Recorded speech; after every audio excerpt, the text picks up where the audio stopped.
Today's Mideast Region Finals brought to you in part by Domino's Pizza. Handmade pan pizza with 2 layers of cheese, toppings to the edge, and a crust made from fresh dough. Domino's Pizza of Circleville, located on Lancaster Pike. Subway. Eat fresh. Subway. Eat fresh. Service Master Clean by Todd George. They will help you get clean and stay that way at work and at home. 740-687-1077. Fairfield Christian Academy is pleased to offer students from preschool to high school an education of excellence, mid-state league sports, archery, media, drama, and music. Learn more at fairfieldchristianacademy.com. Did you buy the flashlight and the batteries? Yes.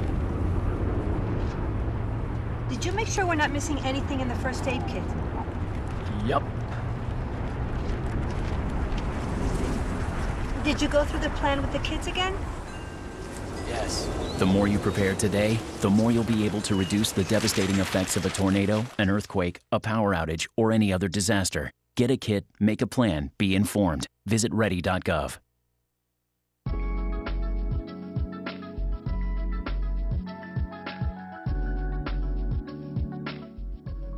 Well, obtaining a college degree is important to me because I'm a single mother.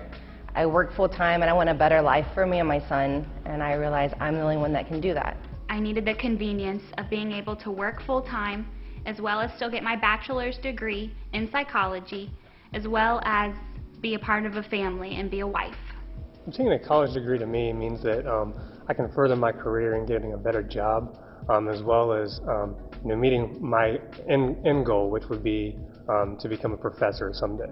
Here at Ohio Christian University, we offer programs in a convenient format to help serve the adult that might not have time to go to school during the day or take classes multiple days during the week.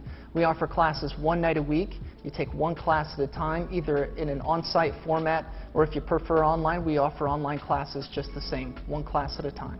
The AGS program is set up to where it's very convenient for me as a working adult to be able to still obtain my bachelor's degree. The flexibility is very good with the AGS program. I can do my homework whenever I have time, whether it's at night or if I'm up early in the morning, I can do it at that time. And really you can work a full-time job and go to school full-time at the same time. So convenience is one of the greater advantages to the AGS program. The sky is the limit with the flexibility at Ohio Christian University. You have the option to attend class at one of our 12 locations, and you can choose whichever is most convenient, closest to your home or closest to your workplace. If that doesn't work for you, you also have the option to take class online without ever having to step foot into a classroom. One other neat aspect is that you only have to register for all of your classes one time. There's no standing in line and no additional waiting. We invite you to attend Ohio Christian University.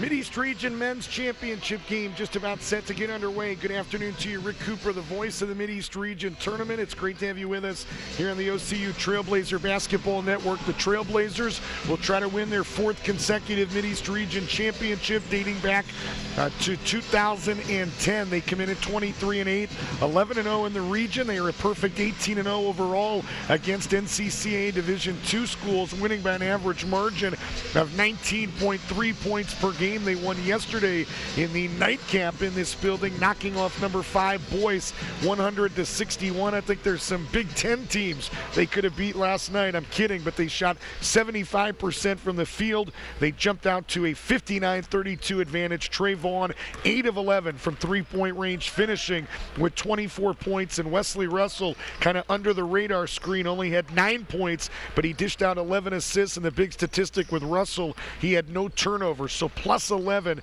in terms of assist-to-turnover ratio. It was Ethan Ammon who led Boyce with 21 points and 7 rebounds in his final game as a Boyce Bulldog. For KCU, they won yesterday, knocking off number 3 Crown for the 3rd time this season, 80-70 in the regional semis. KCU with 4 players in double digits. Senior Clay McKenzie, first-team Mideast Region, leading the way with 26 points, 5 rebounds. He was 5 of 9 from three-point range. The Knights really a unique story. They got off to a very slow start this year. They lost Blandon Juice Clemens to graduation. They lost Drew Johnson to graduation.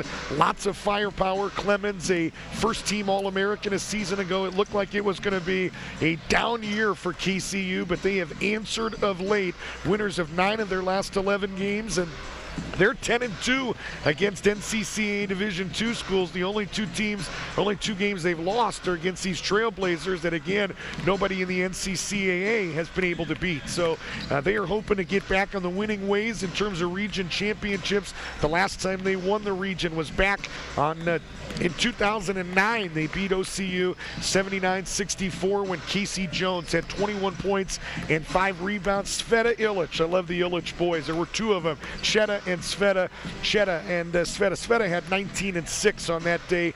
KCU won, shooting 48% from the field. They held OCU to 36% in that win. So they hope to get back to the national tournament. They are the most successful men's basketball program in the Division II, having won 7 national championships in school history. 3rd meeting of the year between these 2 teams. OCU won 91-81 at KCU, a game that saw them build a big lead. KCU got within 4 in the second half and then tried to call a timeout after a made basket. They didn't have any timeouts. The Chris Webber technical foul sealed the fate of the Knights. They lost 91-81, and they were in this building about 2.5 weeks ago when OCU beat them 75-65 on the 5th of February. KCU outscored 47-38 in the second half after trailing by only 2 at the intermission. Trey Vaughn did not play in the first half with an ankle injury. They were going to limit his minutes and came out in the second half, dare I say, en fuego. 5 of 7 on threes, 15 points on threes alone, 17 for the game. Big James Nelson added 15 and 8 rebounds as well. It was senior Clay McKenzie from KCU with 16 points, 8 rebounds, and 3 assists. The storyline on the national scene with this game, OCU is the #1 team in America, is headed to the national tournament whether they win or lose. The top 4 teams out in that national tournament are region winners. So OCU wants to be one of those top 4. It allows them to have a first-round bye. They would not have to play until Thursday, March 7th. Top 4 teams get to sit and watch while seeds 5 through 12 bang on each other on Tuesday the 5th. For KCU, the most pressure of any team here on tournament day, though some would say they don't have anything to lose, come out here and give everything they've got. They're also the only team that came into this region tournament today that has not punched their ticket, and they will not advance to the national tournament. They must win to get in. It is that simple, and so they need to knock off the Trailblazers here in the Leadership Center, where OCU is 11-2 in 2012-2013. Their only blemishes at home at the hands of Indiana Wesleyan and Mount Vernon, 2 NAIA programs. We'll take a break here on the Mideast Region pregame show. When we come back, we'll check in with head coach Tony Stockman to get his thoughts after this 30-second timeout here on the OCU Trailblazer Basketball Network.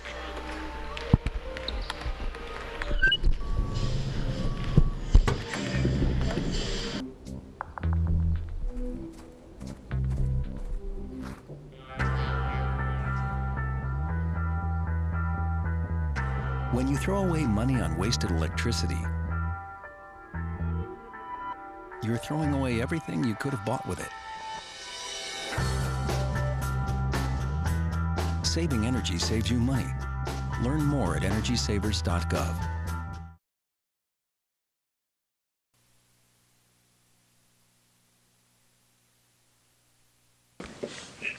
Back here on the pregame shows, we get you set for the Mideast Region Final. It is number 1 OCU, number 2 KCU, and a third meeting of the year between these two teams. And head coach Tony Stockman going to talk hoops a little bit with us in the pregame to get you set for that regional championship game. And coach win number 23 yesterday in this building, a 161 demolishing of the number 5 seed Boyce College, the Bulldogs, and some staggering statistics, especially in that first half. 75% from the field, 16 assists in 20 minutes. Really looked like this team was clicking on all cylinders. Your thoughts in particular on the offensive end of the floor? Yeah, just focused in. I mean, the guys were so focused and the energy was great. And, I mean, it started with our defense. We got some great stops, and they let us get out and run and get some open looks. But our guys just shared the ball, and they read their defense well, and we made the extra pass, and they knocked the open shots down. Trayvon hit a bunch of open ones, 8 of 11 for the game, 5 of them in the first half. What allows him, or in particular yesterday, what allowed him to get such good looks? Well, I just think our pressure coming down the court. I mean, we came down fast and we spread the floor, and I think our bigs, James and Devin, them running to the rim, it usually sucks people in, and then Wesley and Evan, man, doing a great job of penetrating and drawing help, and then they made the extra pass, and he stepped into it and shot it with confidence. You talked a little bit about the defense, Coach. In the midst of a 100-plus point performance, easy to lose sight of the fact that you held Boyce to 28% field goal. Your thoughts, not only on the defensive pressure, but just what you did in the half-court set as well? Yeah, we just talk about being in the right position. And that, we want to pressure the ball with our hands, not with our body or our feet. And, our feet should be ready to move and cut them off and beat them in spots. We always want to stay between them and the basket, make them shoot over an outstretched hand, don't gamble. And we did a great job of that, and then we're in position to rebound. And like you said, then we get to run out and score a lot of points. KCU, the opponent today, a team you had seen in 2 regular season meetings. And again, I love talking to you when a guy that first time you've ever taken a look at the Knights. What has impressed you in your first season about Ron Reed's squad? Yeah, they play tough. They don't give up, and they execute well. You can tell what they want to do. You watch the film, you get to see their offense and what they're trying to get, and they make sure the right people get the ball at the right time. Coach, obviously you have to have a game plan going into this one, but obviously the other challenge as a coach is to be thinking about what the other guy is drawing up. What do you think, KCU, where do they hope to have an advantage? If you're Ron Reed, what do you expect him to try to exploit and take advantage of this afternoon? I think they want to make us play defense. If they can make us work on defense and play for 25 to 30 seconds on defense and wait for us to make a mistake and make the shots when they get an open shot, that would be good for them, and that would get us anxious. We'll get anxious on defense and maybe make a mistake or two. And then also when we get on offense, we've been on defense that long, then we might rush a shot or force a shot and have to come back and do it again. So I think the pace of the game is going to be very important. We don't want to gamble. We want to play good defense and force them into making bad shots and shooting quicker. And then we want to run down. And when we have the advantage, take it. But if not, we have to work some clock as well. Coach, obviously the addition of Lawson and Janung at the semester have changed that team. We talked about it last night in the postgame show, but kind of unique. Both of them true freshmen. They really seem to bring kind of a quiet confidence, some poise to this basketball team with McKenzie and some of the other high-octane guys that bring so much energy. They have seemed to hold the fort and stabilize things a little bit. Your thoughts in particular on those two guys and maybe how they've helped this team second semester? Yeah, definitely. I mean, they have poise, and like you said, they jumped in and they run exactly what they want to run. And the point guard gives us a lot of trouble with his penetration, so we really want to contain him. And that's going to be very, very important for us today. Coach, obviously the heart and soul of this team. We talk about Lawson and Janung, but senior Clay McKenzie doesn't want to play his final game. First team Mideast Region performer, 18 or 19 points per game. How have you been able to slow him down in the first 2 meetings, and who gets to start on him this afternoon? Yeah, I'm pretty sure it's going to be West, but we're just going to keep, make sure we just pay attention to him. I think they do a great job of running their offense, get everybody moving, and then finding him at the end of the possession and let him finish. So we just want to continue to stay on him. We don't want to deny him or anything, but just be aware of him and make sure we get a hand up on all his shots and stay between him and the basket when he has the ball. Is there another guy on this team that concerns you, somebody that could maybe be a difference maker in this one? I think it's McKenzie, and then I think it's the point guard. I mean, he really puts a lot of pressure on us, and that's what he did the first game at their place, and it really gave us a lot of trouble, and it kept them in the game. If we can keep him out of the paint and make sure only one guards him and not make two guard him, and he finds an open guy, I think we'll be in good shape. How have the bigs played, in your opinion, against these guys? Obviously, there's no Cole Kreider at 6'8", looking James and Devin straight in the eyes. They go with a smaller lineup. But again, just like all the other guys on this team, they play hard. They play bigger than they really are. How have James and Devin fared against the ace pockets on this team? Well, I thought the first matchup, I thought Devin did a great job. I thought he did a great job. I think what they heard us on when we're on defense is they like to flash them high and they get good action. And we were working on making sure that we pressure them when their bigs catch it high and they get a lot of back screens and a lot of good action. And they were scoring off that a lot. So today is going to be very important that we pressure them when they catch it out off the block. Coach, if there's one stat on the box score that by the end of this game could really be the difference, the one that you're going to keep an eye on, what is it and why? I think after yesterday, I think it's going to be assists. I think if we're sharing the ball, I think we'll get open looks and we'll get easy looks and we'll be able to knock those down. I think if we're trying to force it and do one-on-one too much, I think we're going to be in trouble. So I'm looking forward to having around I would think 16 assists for the game, not for a half, but I think around 16 assists for the game will be very good if that means we're sharing the ball and people are catching and shooting. Coach, any other keys you're stressing to the guys? It's pace. I mean, it's definitely going to be pace. We got to go, and we don't want to sit on defense for 30 seconds or anything like that. So we got to do pressure defense, and we got to finish the possession, rebound it, and get out. Coach, always appreciate your thoughts. Best of luck, and we look forward to talking to you after the game. Thank you. That's the head coach of the Trailblazers, Tony Stockman, here on the pregame shows. We get you set for number 1 OCU, number 2 KCU. Winner takes the Mideast Region Championship. We'll take a break and meet this afternoon's starting lineups. Those are coming up next here on the OCU Trailblazer Basketball Network. You're watching the NCCAA Division II Mideast Region Finals. Today's exciting tournament action brought to you in part by Domino's Pizza. Handmade pan pizza with 2 layers of cheese, toppings to the edge, and a crust made from fresh dough. Domino's Pizza of Circleville, located on Lancaster Pike. Subway. Eat fresh. Subway. Eat fresh. Service Master Clean by Todd George. They will help you get clean and stay that way at work and at home. 740-687-1077. Fairfield Christian Academy is pleased to offer students from preschool to high school an education of excellence, mid-state league sports, archery, media, drama, and music. Learn more at fairfieldchristianacademy.com.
Let's meet this afternoon's starting lineups for the Mideast Region Men's Championship game. For the number 2 seeded KCU Knights, their backcourt is Dylan Janung and David Darden. Darden, the senior from Cincinnati, 11 points and 4.6 rebounds. He'll wear number 11. A tri-captain on this team that played football initially at KCU. Dylan Janung, the starting point guard, 6-foot freshman from Grayson, Kentucky, East Carter High School, that joined this team second semester, 12.7 points and 3.8 assists. Clay McKenzie, first first team Mideast Region, a 4-year player averaging a team best 19 points. He had 26, a team high yesterday, shooting 53% from the field and 30% on threes. The power forward is Derek Lawson, a true freshman that did not play in that first meeting. 11.3 points and 6.2 rebounds. That rebound number, a team best. And Ace Puckett in the middle, 11.6 points, 6.1 rebounds. He had 16, 4 rebounds, and a team high 2 blocks in yesterday's 10-point win against the 3-seed Crown. The head coach is 68-year-old Ron Reed, his 3rd year from Ashland, Kentucky, right down the road from KCU. He's assisted by Grady Lowe and Hayden Ratner. Reed 46 and 43 in those 3 seasons, a 52% winning percentage. For OCU, the point guard is Evan Bartlett, 5'9" freshman from Huber Heights, 3.6 points, 2.5 assists, had 4 points and 6 assists yesterday, along with a team-high 3 steals. The 2 guard is Wesley Russell, the 6'4" sophomore from Columbus, 15.8 points and 6 rebounds. He had 11 assists and no turnovers yesterday for the Region Player of the Year. Trey Vaughn at the small forward, 6-foot junior from Uniontown, 12.7 points coming in. He had 24 points on 8 threes yesterday when he was 8 of 11. The power forward is Evan Mills, 8 points, 5.4 rebounds, 2nd team Mideast Region performer. And the man in the middle is also a 2nd team Region performer, James Nelson, who averages 11 points and a team best 6.7 rebounds, shooting 56% from the field, number 10 in America. The head coach is Tony Stockman, 23 wins, 8 losses, a 74% winning percentage. He is assisted by Mr. Jamie Batten and Mr. DJ Malone. The Trailblazers in their home white, and the opening tip thrown up by Frank Vitt, and Wesley Russell to the other end for an easy 2 to start this game. That's what the doctor ordered coming right out of the gate.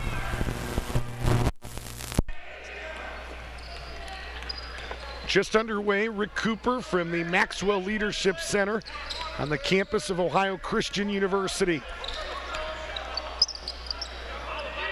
Left baseline, it's Ace Puckett. Puckett found out he too a Region performer. Honorable mention as McKenzie tried to raise up and had his shot blocked. Mills, lob underneath to Nelson, who tried to flush it. McKenzie contested it, and KCU takes it away, 2-0.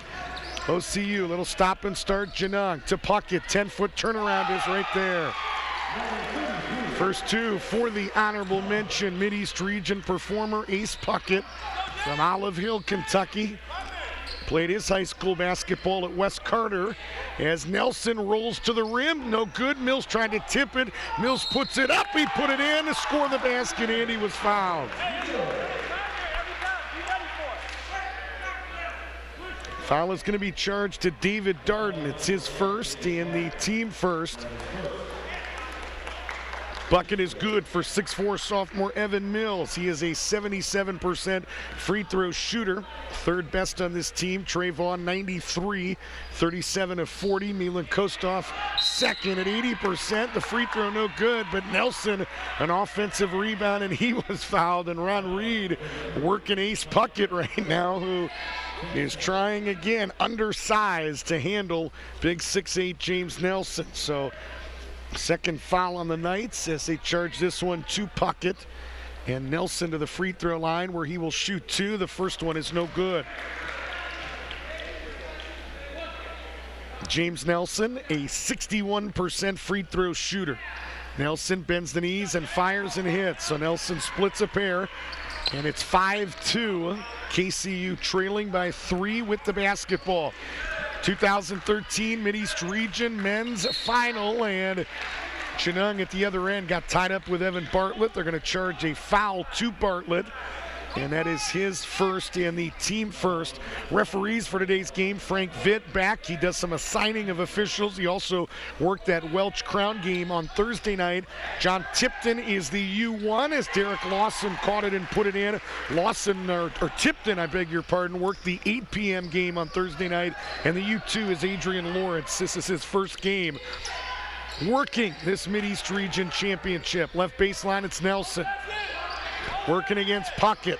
Puckett holds his ground, forces Nelson into a tough turnaround, and it comes up short. Puckett played great defense there. 5-4, KC lead. Into the lane, they drop it off to Puckett. His shot up close was blocked by Nelson. Russell looking to run. Russell to the other end, no good. Battle near the rim, and Lawson took it away. Lawson to Janung, the freshman point guard. Transferred into KCU at the semester, was miserable. I think he was going to play baseball, was the story somewhere else, and did not enjoy the college experience. Wanted to get back home, and proud of East Carter High School right there in Grayson. Has made a world of difference for this team as McKenzie missed one up close and then tried to save it in bounce and could not do so. It'll go back to OCU. Trailblazers 23-8 coming into this game. School record for wins is 28. They win today, and well, depending, they would only get 3 out in Missouri as the #1 overall seed. So may not break that record, but going to get awful close. Russell, little stop and start right side, no good, but he got his own rebound. We'll bring it back out with Evan Mills. Mills into the lane, put it up on the rim and in. Puckett, I don't know what Puckett was doing. He was there in position to help near the dots, and all I saw was a left foot in the air. It looked like he was doing some kind of aerobics instead of helping out. So I'm not sure what that was all about, but Evan Mills able to take advantage, and he has 4 points. Darden to the other end, attack the rim and put it in. Darden played at Taft High School in Cincinnati, so he said played football at KCU. Can do that. You can't play them together in the same season unless you don't take any scholarship money. So had some money early in his career, but now has decided to go to the basketball program and do the non-scholarship athletics as Nelson cannot finish on a 3. Speaking of KCU football, they lost their head football coach, Mike Furry, on Tuesday. Walked in and resigned. Is going to be the wide receiver coach at Marshall University right down the road in Huntington. And they named one of his assistants, Gene Peterson, the new head coach immediately. So Gene delivering hot dogs and soda. Thank you so much as McKenzie comes up short on the 3. And the OCU fans going to let McKenzie know about it. 16-14 to play here in the first half. Trailblazers lead is 1, 7-6. If you're just joining us, the KCU women won their 29th consecutive Mideast Region Championship with a 76-62 win. And a little pick and roll. Nelson didn't expect it. Vaughn ends up retrieving it around the horn to Bartlett. 18 on the shot clock. 15:55 to play in the game. Bartlett underneath to Nelson, who kept it high and put it in, and Ron Reed not happy with the defensive effort, wants a full timeout. 15:50 to play first half. OCU 9, KCU 6, 60-second timeout here on the Ohio Christian University Trailblazer Basketball Network. You're watching the NCCAA Division II Mideast Region Finals. Today's exciting tournament action brought to you in part by Domino's Pizza. Handmade pan pizza with 2 layers of cheese, toppings to the edge, and a crust made from fresh dough. Domino's Pizza of Circleville, located on Lancaster Pike. Subway, eat fresh. Subway, eat fresh. Service Master Clean by Todd George. They will help you get clean and stay that way at work and at home. 740-687-1077. Fairfield Christian Academy is pleased to offer students from preschool to high school an education of excellence, mid-state league sports, archery, media, drama, and music. Learn more at fairfieldchristianacademy.com.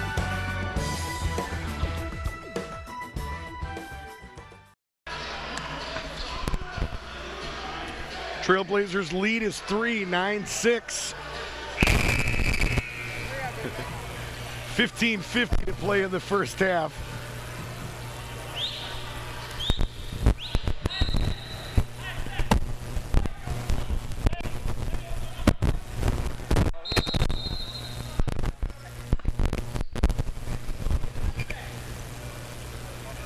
Trailblazers by 3, 15:50 to play. Again, we say thanks to Fairfield Media, talking about JT Burcham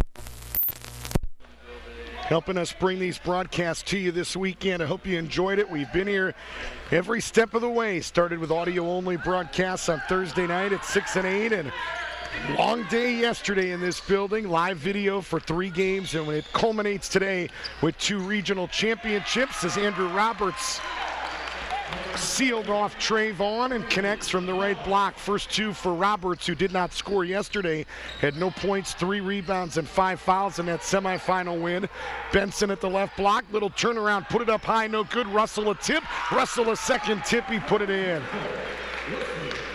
Second field goal for Wesley Russell. He's got 4 points. Milan Kostov to the table. He'll check in at the next dead ball. Janung, a little stop and start into the lane. Put it on the rim. It hung there momentarily, and then Benson the rebound. Benson an outlet to Jimmy Horton Jr. from Cleveland. Played at East Tech High School up there. They're looking at another recruit from up that way, or Tony Stockman and friends. Nice 2-man game with Russell and Benson. A beautifully placed pass by the Region Player of the Year, Russell, and Benson finishes near the rim. 13-8 OCU, the lead is 5. Ace Puckett to the table for KCU. He joins Kostov there. Couple of honorable mention performers in the Mideast region. Right side of Hunt with his first look, and he buried a 3. Trevor Hunt, 40% on threes coming in, as 32 makes. Did not score yesterday, but connects here early, and it cuts it to a 2-point game as Horton into the lane, and he cannot connect up close. So Jimmy, who had 17 yesterday, as Dylan Janung may have just turned an ankle, took a shot. Janung walking off the floor, twisted an ankle is all. I don't say all, they're taking a look at him and now going to take him into the training room, and Janung has really been the big turnaround for this team second semester. So they did not have a true point guard. Andrew Roberts tried his best to handle that position, and you can see he's having trouble already. So this would be a devastating blow, a game-changing, party-over blow if Janung can't go for KCU. In the training room right now being looked at. Didn't look too severe, was able to jog off or hobble off, and was able to walk to that training room. So that's a good sign for the folks from Grayson. And Kostov traveled with the basketball as he tried to get into the lane and go to a left-handed hook shot. KCU with an opportunity to tie or maybe take the lead here. Just underway, men's Mideast Region Final. Rick Cooper and the OCU Trailblazer Basketball Network. 13-11 is our score. OCU by 2, and a foul is going to be charged on one of the Trailblazers, and it's going to be 32 Devin Benson. First on Benson, second on the team. Inbound to the right baseline, and Lawson underneath to Puckett. Puckett against Benson, took it right at him, and they're going to call a jump ball. See, Puckett has got to understand, with a wide body like that, you don't want to turn to the inside where there's no gap between you and the shot blocker. He's got to use that big frame to be able to get a shot off against Benson. I hope that makes sense. I mean, you got to come up with shots that are going to use the length of your body to keep you between you and the shot blocker, as Kenny Cooper just forced a turnover, got after it defensively, and David Darden lost the basketball out of bounds. So 13:07 to play in the game, 13-11, OCU by 2. Roberts sits down as Janung right back into the game. So it was a good sign. You don't want any young man hurt, whether he's on your team or not, and KCU really would be in big, big trouble without him. So the folks in Grayson extra grateful that Janung able to come right back into this game after twisting that ankle on the right baseline. Russell into the lane, setting up Cooper for 3, on the rim, no good, and Puckett boxed out and grabbed the rebound. Puckett to Janung, trying a dangerous pass, ill-advised is the right word, as he threw it away. Russell to the other end, went to the left hand and put it in. Janung got cute with it in transition, and there's just too much athleticism with the team wearing white to do anything cute today. Make simple passes and execute. I didn't think they stopped basketball enough. I thought he should have still continued to the rim, but instead trying to no-look pass that had no chance of getting there. 12-8, 12-13 to play first half. Darden to the baseline. to Lawson. Quick catch and fire, and he hits. That's a freshman right there, folks. Derek Lawson averages 11 and 6. He had 37 in a game here in the last couple weeks, so he is a big, big bright spot for Ron Reed in this KCU program. Again, he too a local kid from West Carter, where Grady Lowe, the assistant, did much of his coaching before he came over and was an assistant at KCU. And a second field goal by Benson as he hammers one in as he's hammering the backboards. Yeah, Grady Lowe, a longtime assistant or longtime head coach for the West Carter High School program there near Grayson, and what a blessing Lowe has been to several of these KCU head coaches. It began with, I think, Will Schaus asked him to come onto his staff as the foul is charged on 24 Wesley Russell. It's his first, team third, and he's just one of the good guys. I mean, I'm going to talk about him. He's a friend, but an outstanding coach, and what a luxury that is to have as an assistant coach, a guy that is connected in the area to the high school coaches and can assist with recruiting. And again, with 2 West Carter kids on this team, or at least I think there's 2 of them. There's a couple from on the women's team, talking about Stevens and others, as Andrew Roberts gets free yet again. So 4 quick ones for Andrew Roberts, 17-15, OCU by 2. Danny Schrock, the freshman from Sugar Creek, is checked in. Mills to the right wing and Bartlett.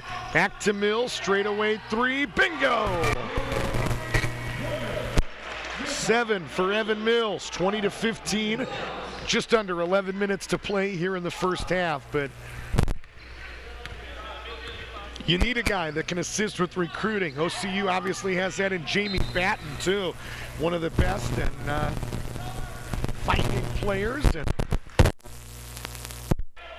Batten, one of the reasons that Tony Stockman is here. He actually helped find the OCU head coach and met him through some connections up in Cleveland. Stockman from Medina. Jamie Batten grew up in the North Olmsted area. Both Cleveland guys, like your play-by-play guy, Rick Cooper. Right side, it's Lawson. Top of the key, Roberts. Straightaway 3 on the rim, no good. Lawson, an offensive rebound, took it over Kostoff and put it in. Lawson with a half dozen already. It's 20-17, and Nelson at the other end trying to raise up and maybe flush it, and Derek Lawson contested that one right at the rim.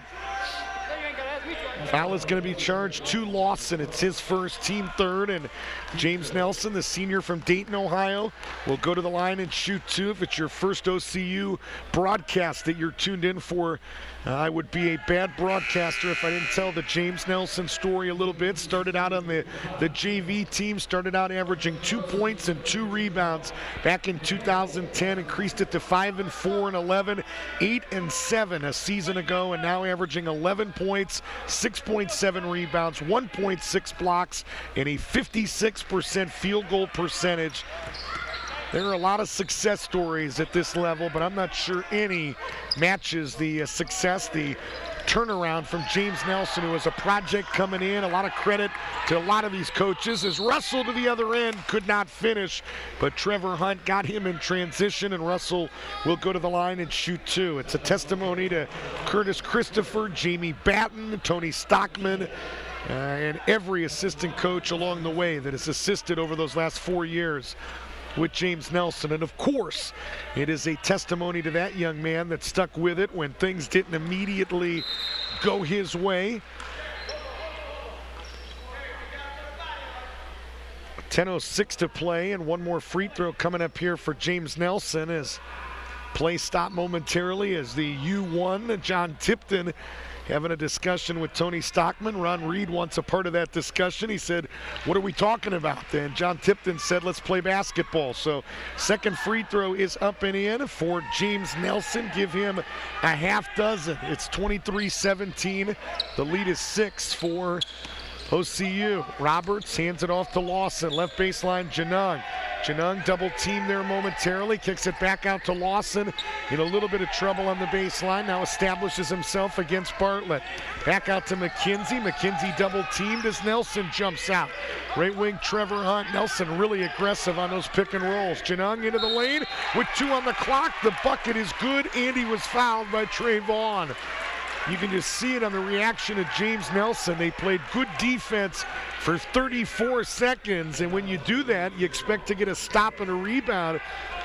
Kind of demoralizing as KCU very methodically passed it around and got a darn good look at the end in the form of a Dylan Janung layup. Cannot make the free throw. First miss and first attempt of the day for KCU. Foul on Trey Vaughn, his first, team fourth. Here's Russell for three, on the rim, no good. Ball batted around into the hands of the point guard, Dylan Janung. Janung looking to run. Janung between the legs. Janung into the lane, spun it up on the rim and put it in. How do you do that, big fella? Dylan Janung with a spectacular move in the land of the Giants. And this is a two-point game, 23-21. Russell to Mills, behind that three-point line by several feet, and that one kicked out on him. Rebound to KCU. Knights have an opportunity to tie or maybe take the lead. Right side, three by Lawson is no good, and James Nelson up high for the rebound. Russell looking to run. Russell now to the left wing, and Evan Bartlett. Bartlett off a screen from Nelson, fire.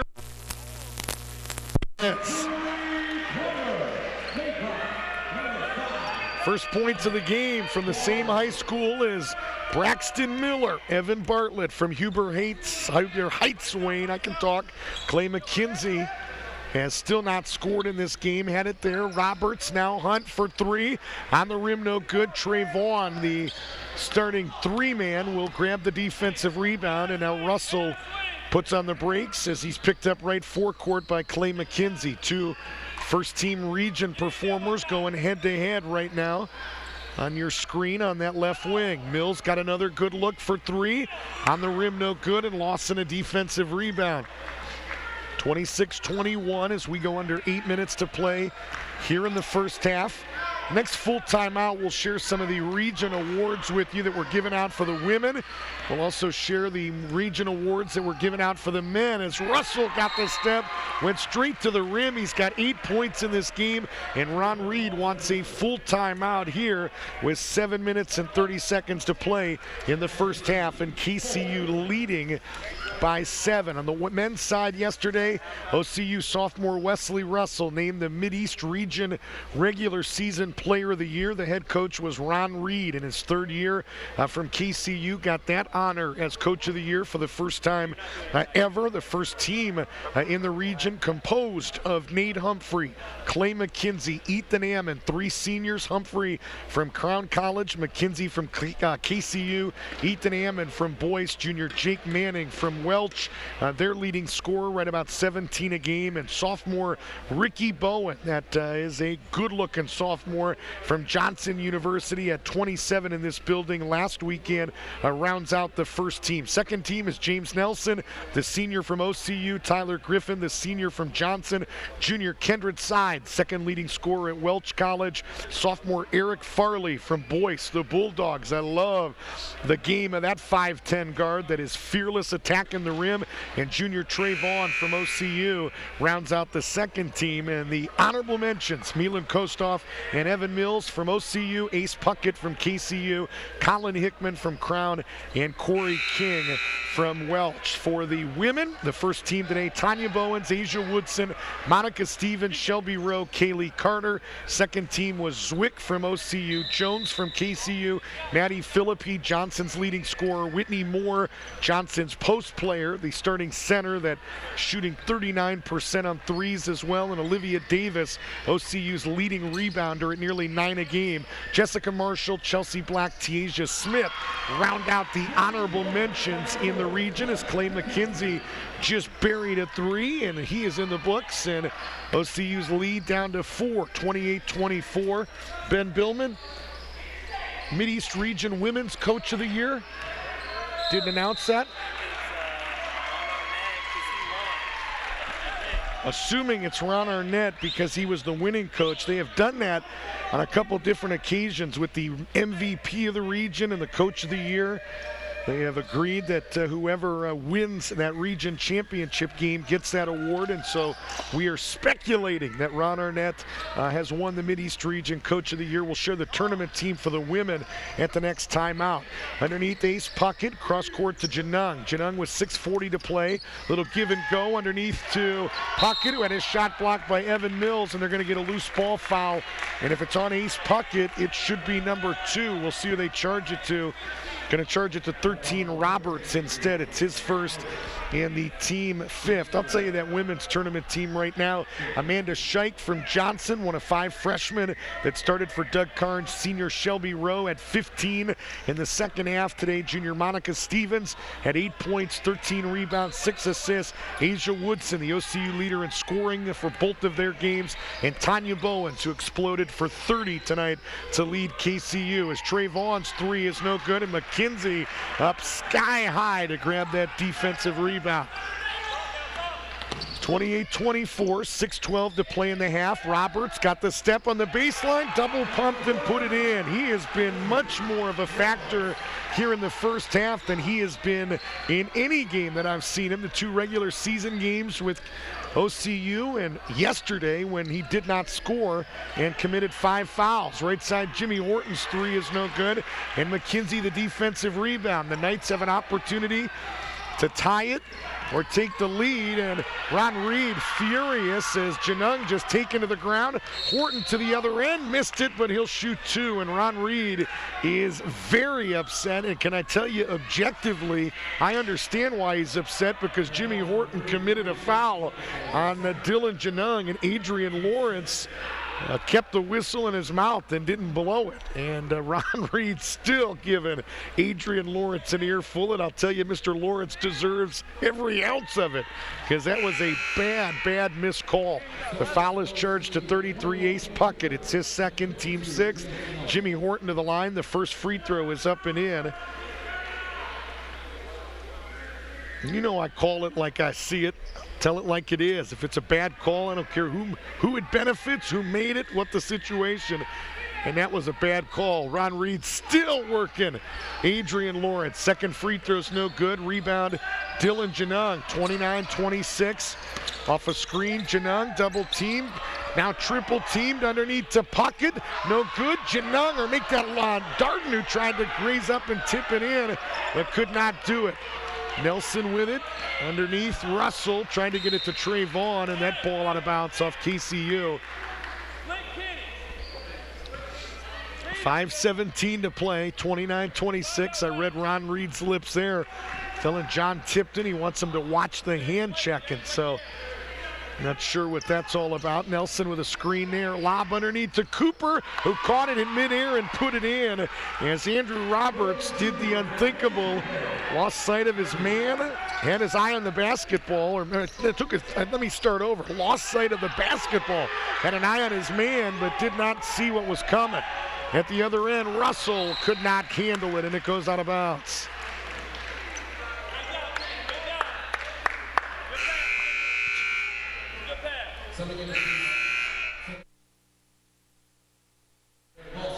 Kenny Cooper was the one that caught it. It was Andrew Roberts that got caught sleeping. And a beautiful pass, and Kenny Cooper, about as athletic as maybe anybody that's put on a Trailblazer uniform, able to get it up near the rim and drop it in. 31-26, 4:45 to play here in the first half. Left wing, it's Trevor Hunt. Between the circles, it's Clay McKenzie. McKenzie looking, out of the left wing, and Janung with 15 on the shot clock. 4:30 exactly to play here in the first half. 31-26, McKenzie tried to penetrate, and he lost it off his knee out of bounds.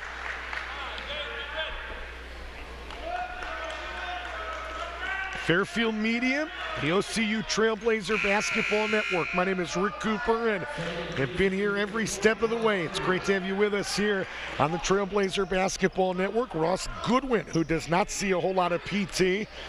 Ron Reed calls him the best shooter on the team, is checked in, number 20. He's going to pick up Trey Vaughn here as Dylan Janung, a breather, and Lawson overplayed, nearly took it away from Nelson. Instead, it's out to Russell. Horton into the lane, got the step, finger rolled it up and in. Well, he just made Clay McKenzie look slow, and Clay McKenzie, a very, very good defender, good athlete, first-team region. Jimmy Horton made him look like his feet were in cement. Jumper no good. Horton the rebound. Quick outlet to Russell. It's a 2-on-3 break. Russell into the lane. Back out Nelson. Thought about a three. Nelson off balance. Dropped in another. 8 for Nelson. 35-26. Lead is 7. Roberts offensive foul.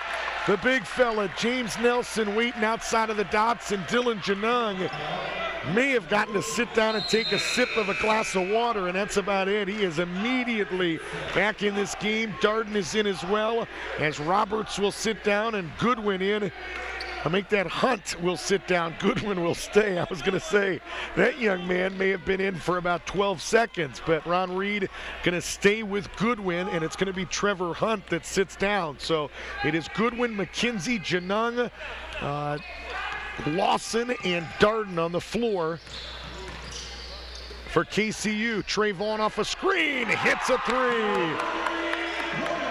You not only have to be a good shooter to do what Trayvon does, you have to know how to use the help on the court, and he does a great job coming off screens, caught it there, and fired and tripled again. 8 of 11 yesterday, 24 points on threes. First one today for the junior from Uniontown, Ohio, as Goodwin does sit down. The foul is going to be charged on Jimmy Horton. First on him, 5th on the team, non-shooting foul here as we get close to 3 minutes to play here in the opening half. 38-26. Darden left side. Darden picked up by Cooper. Darden into the lane, took it over. Cooper off the glass, no. Kenny played pretty good D there, forced a tough shot, and he grabbed the rebound. And then Russell lost control of the basketball, making a one-handed pass, and it's taken away by KCU. Darden between the legs. Top of the key, Lawson to Janung, shows three, goes into the lane, put it up on the window, no good. The long rebound picked off by McKenzie. McKenzie had his shot blocked by Kenny Cooper, taken away by Jimmy Horton, and they're going to say he had a foot on the sideline. It'll stay, or baseline, I beg your pardon. It'll stay with the number 2 seeded KCU Knights. Tonight's 14-15 overall, 9-2 in the Mideast Region play after that 80-70 win against number 3 Crown in this building yesterday. Inbound to McKenzie on the right side. Fires a three, no good. Darden had a hand on it. Ends up in the hands of Antrobus. His little shot up close is no. Lawson into the lane and used his body well and put it in. 8 for Derek Lawson. This young man is going to be a force in this region for the next 3 seasons. Derek Lawson not only got the tools, he's got the basketball IQ as well. He shielded and used his body there to keep big 6'8" James Nelson from doing anything with his shot. Into the lane, Russell missed everything, and the rebound into the hands of Lawson. 38-28, a minute 45 to play here in the first half. Rick Cooper and the OCU Trailblazer Basketball Network. 10-point game as we near 90 seconds to play in the half. Into the lane, Darden, and they're going to call a blocking foul on Jimmy Horton, and that is number 2 on the freshman from Cleveland. It's number 6 on the team. Jimmy thought he beat him to the spot, thought he forced a charge call, but instead it's his second personal. Evan Bartlett will sit down. Andrew Roberts is back in for KCU as David Darden will sit down. Roberts back with 6 points and 2 fouls. Darden sits down with 2 points and a foul. Gabe Antrobus, the freshman from Falmouth, Kentucky, is checked in. Right side, Janung, as they get it quickly to him. Underneath, double pump. Nelson blocked Lawson's shot, and Russell takes it away. 2-on-1 advantage. Bartlett, now it's 2-on-2. Underneath, Russell, put it on the rim, no. Tip up and in, he dropped it in. 10 points for Wesley Russell, 40-28. Russell got that first one on the rim so quickly that Lawson didn't have time to box out, and Wesley really made him pay as he got right back up there and put the second attempt in. 40-28, under a minute to play in the half. Clay McKenzie in the baseline, double team, back out to Lawson. Antrobus just right as center to McKenzie. Will fire a three on the rim, no good. Battling underneath, Kenny Cooper and Andrew Roberts. And Kenny Cooper wins that battle. 4-second differential between shot clock and first half game clock. 28 seconds to play, 40-28 is our score. Right wing, it's Evan Bartlett over to Wesley Russell with 18 seconds to play in the half. Trey Vaughn to Kenny Cooper. Again, 4-second differential. Shot clock is down to 7. Russell working against McKenzie. Shot clock at 5. Nelson with 3. Nelson with 2. Nelson for 3, missed everything. And it will go out of bounds with 3.1 seconds left to play. And it'll actually be charged as a turnover as the referee signifies it was a 35-second violation. 3.1 seconds left. Lawson will inbound it. And Big James Nelson going to get those hands up and deflect that inbound pass. And we'll do it again with 3.1 to play. Looking to inbound is Lawson. Inbounds to Roberts. Roberts with 2. Roberts with 1 from midcourt, and it hits over the top of the backboard. And that's how the first half will come to an end. We played 20 minutes. Ohio Christian, the number 1 seed in this region. They are the number 1 team in this country at the NCCAA Division II level, and they lead 40-28, a 12-point advantage here at the intermission. Coming up, some of the first half stats after this 3-minute timeout here on the Ohio Christian University Trailblazer Basketball Network. Ohio Christian University offers accredited, career-focused undergraduate and graduate degree programs for busy adults. Classes are convenient, offered online or evenings and weekends at our 12 locations. OCU will prepare you for your next step and help you discover your higher purpose. We invite you to attend Ohio Christian University.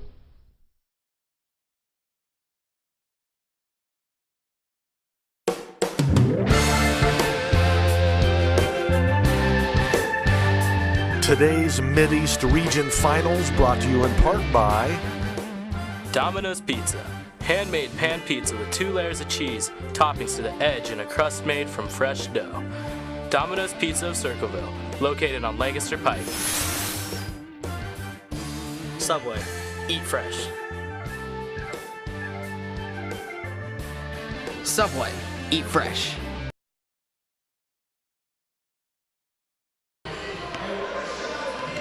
Back here in the Maxwell Leadership Center, we're at halftime where the Trailblazers lead the Knights 40-28 in the men's regional championship game. Earlier today, KCU won their 29th consecutive regional title, 76-62 over the number 2 seeded Lady Trailblazers. Trey Vaughn on the floor right now trying to win some scholarship money for a student, but head coach Mandy Ray joins us. And coach, 76-62 got that second half, but what was the biggest difference in this game this afternoon?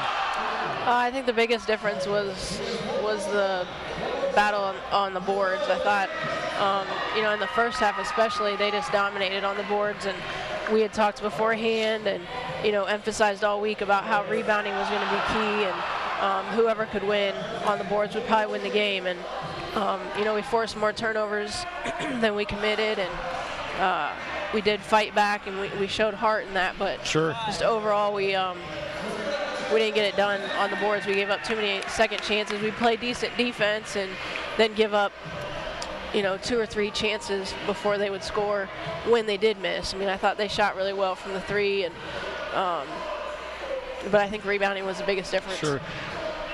35-23 at halftime. It's really been a similar story with this team, with KCU over the years. If there's one theme, they tend to build themselves a pretty big hole, and then they fight back, show that heart that you're talking about. But, I mean, today Woodson gives you 15 in the first half, and everybody else gave you 8. It was just not the start I'm sure you were looking for. Right. We just, and we didn't shoot well yesterday either, especially in the first half, but if you play good defense and you rebound, you can kind of overcome that. Sure, and sure. In the first half, I thought we didn't even really do that as much, as well as we should have. I thought we were more trying to react to what they did instead of anticipating it and moving it on the flight of the pass and things like that. We kind of waited till they had made a pass and then tried to move, and we weren't in good help side. I thought we got caught staring at the ball quite a bit when they would throw it inside to Stevens, and then she would just hit it to somebody cutting to the basket for an easy layup. But I mean, I am proud of the way we did fight back, but we definitely don't want to get ourselves in that situation in the first place. It really looked like when Sharonda went out with the 3 fouls in the second half was when this team made a run. I don't know if that's coincidence, but it really didn't get off to a great start in the second half early. She picked up a quick third, sat down, and really was when this team seemed to turn it on. What did you do differently with her on the bench? Why were you able to make that run to take the lead? I'm not sure that it was necessarily that she was out. We didn't really make that connection, but I think, when we hit a couple shots, our team tends to get pumped up and play better D when we do hit shots, which is not really how you want it to be. You want to have your defense feed your offense, but that's just kind of how we are. And we hit a few of those shots and kind of went, started to score a little bit at the beginning of the second half, and I think that picked up our defense. And then when Bowens went out, we seemed to really, try to take advantage of that, really getting up and pressuring them in the full court, and we're able to cut the lead even more. Maybe one positive, Shelby Rose scores 2 points in 30 minutes and then explodes for 15 in the second half. Obviously, that's got to be a good sign moving forward come national tournament. Yeah, definitely. She's had a tough week with just in general the last couple weeks with her knee and things like that, but we just kept telling her just focus on the game, focus on defense, focus on what you can control, and your shot will be there, and shoot with confidence when you do shoot. We need you if we're going to win, and kept trying to encourage her even at halftime. And I said, play with some emotion, you know what I mean? Show that you want to be out there, because she kind of was she was out there in the first half but not really doing a whole lot. But I thought the second half she really came out with more passion and got her hands on some balls defensively and was rotating, and then that really kind of, I think, fed her offense then and confidence on offense. Absolutely. Everybody seemed to feed off of that for a little bit, and then KCU, I guess, just made more plays down the stretch. Anything that you saw in the final 5 or 6 minutes that made the biggest difference? Yeah, I mean, anytime you come back and you battle and fight that hard to come back from that kind of a deficit, you use a lot of energy. And I thought, we tried to keep fresh people in, but I think we used that energy. I even said at the timeout, okay, now we made a run, now we can't let that just be it. We got to keep going and keep fighting and keep pushing. But I thought the difference down the stretch, we just didn't score down the stretch when we needed to. We didn't get a couple possessions. We did a good job of getting our offensive boards. I think the one Shelby missed two threes at the top of the circle. Right. And, we got 2 or 3 or 4 offensive boards in that possession, but still weren't able to take advantage and score off of it. So turnovers and just not hitting shots down the stretch when they did was key. And 12 of 25 today from the charity stripe for 48%. Obviously, it doesn't take a Rhodes Scholar to figure out that doesn't help matters when you're trying to beat somebody like KCU. March 7th through 9th, national tournament here. Put you on the spot. What do you expect in terms of seeding? If you were to project, are you going to be the 4 seed? You've been number 4 all year. What do you expect come tournament time? I would imagine. I mean, that would be my guess. I don't have any idea. We didn't even move up after we beat KCU the last time, so I'm not sure we should move down, but I would guess the 4 spot will be where we are. So we'll see. And how do you handle the next 10 or 11 days? Longest stretch off maybe since Christmas. You don't play until that Thursday the 7th. What have you done typically as a head coach? I think we're going to try to do a lot of breakdown kind of drills and shooting and stay in shape and fine-tune some things and just really concentrate and practice on making it a 2-hour, hour and a half, whatever, intense and being focused for that whole time. I think we obviously showed a few weeks ago that we can play with that intensity level and do that for the 40 minutes or plus, you know, for overtime. But doing that consistently and being able to come out and start games and being focused and communicating with each other and all those things are important. So You mentioned work on those in practice. You mentioned off the air how important Davis would have been in a game like this where you get out rebounded. Obviously could not go this weekend. When do you expect some information on her availability for the national championship? You know, she had an MRI this week. She gets the results on Tuesday, so we'll go from there.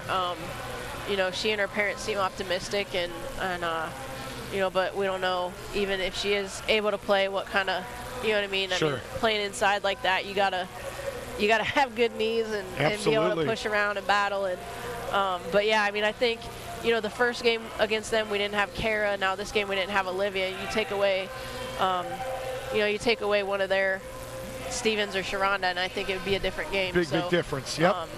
You know, we had people that tried to step up, but we gotta, as a group, collectively, keep fighting and working on rebounding. Well, I hope in the midst of all you do the next 10 or 11 days that allows Shelby to get a little healthier, allows Olivia to get back, and even Asia to get used to all she's been going through with the eye. And I wish you the best of luck at national tournament time, Coach. So thanks for being with us. It's Mandy Ray, the head coach of the Lady Trailblazers. They come up on the short end of the stick tonight by the final of 76-62. We'll take a break, share some of the on the Ohio Christian University Trailblazer Basketball Network. You're watching the NCCAA Division II Mideast Region Finals. Today's exciting tournament action brought to you in part by Domino's Pizza. Handmade pan pizza with 2 layers of cheese, toppings to the edge, and a crust made from fresh dough. Domino's Pizza of Circleville, located on Lancaster Pike. Subway, eat fresh. Subway, eat fresh. Service Master Clean by Todd George. They will help you get clean and stay that way at work and at home. 740-687-1077. Fairfield Christian Academy is pleased to offer students from preschool to high school an education of excellence, mid-state league sports, archery, media, drama, and music. Learn more at fairfieldchristianacademy.com.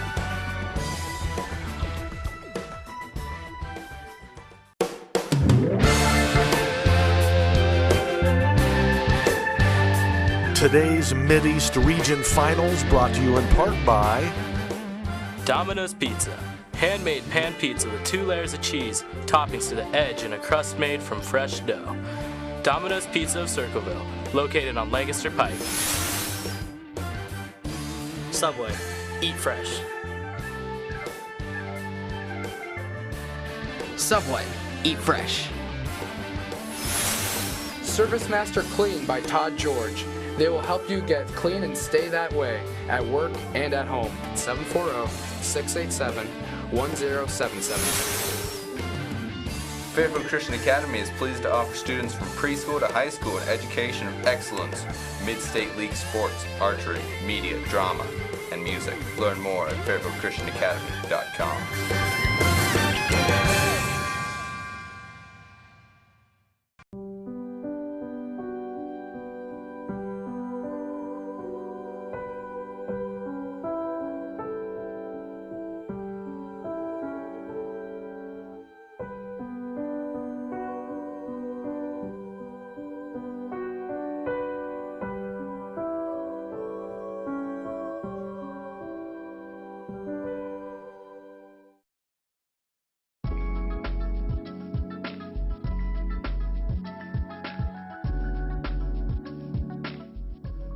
Well, obtaining a college degree is important to me because I'm a single mother. I work full-time and I want a better life for me and my son, and I realize I'm the only one that can do that. I needed the convenience of being able to work full-time, as well as still get my bachelor's degree in psychology, as well as be a part of a family and be a wife. Obtaining a college degree to me means that I can further my career in getting a better job, as well as meeting my end goal, which would be to become a professor someday. Here at Ohio Christian University, we offer programs in a convenient format to help serve the adult that might not have time to go to school during the day or take classes multiple days during the week. We offer classes one night a week. You take one class at a time, either in an on-site format, or if you prefer online, we offer online classes just the same, one class at a time. The AGS program is set up to where it's very convenient for me as a working adult to be able to still obtain my bachelor's degree. The flexibility is very good with the AGS program.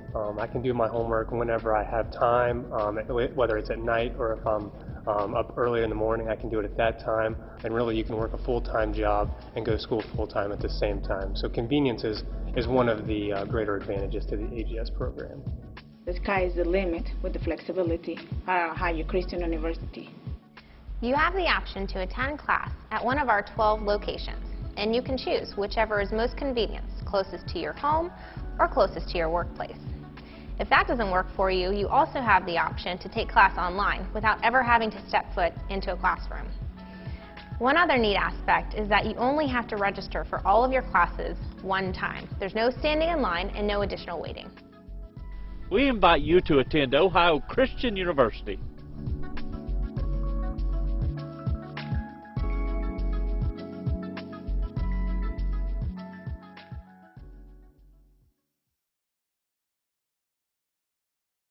By a dozen as we get set for the second half. Wesley Russell leading OCU with 11 in the first 20 minutes. Evan Mills adding 7, Nelson 7, 4 for Benson, 3 for Jimmy Horton, 3 for Evan Bartlett, 3 for Trayvon, and Kenny Cooper with 2. The Trailblazers 5 of 9 from the charity stripe for 56%. Derek Lawson 8 to lead the Knights. Andrew Roberts with 6 points in that first half. 4 for Dylan Janung, 3 apiece for Trevor Hunt and Clay McKenzie. Ace Puckett with 2, David Darden with 2. The Knights missed their only free throw attempt. They were 0 of 1. Battle the backboards. OCU a 20-16 advantage. Knights turned it over 7 times in that first half, had 5 assists. OCU turned it over 5 times. They dished out 4 assists. Leading rebounder for KCU was Derek Lawson at 5 rebounds, 8 points, 4 of 7 shooting.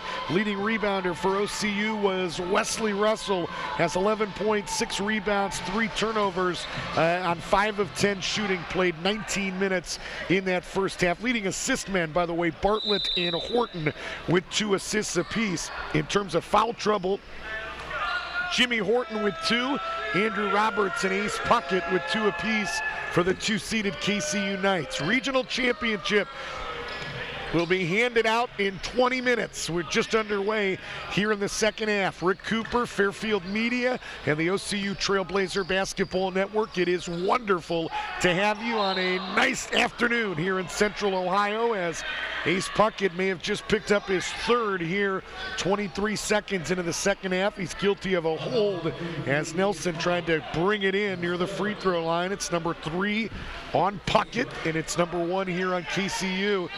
In the second half, inbound to Vaughn, little runner, missed everything. Vaughn has been quiet except for that one look he got straight away on a 3.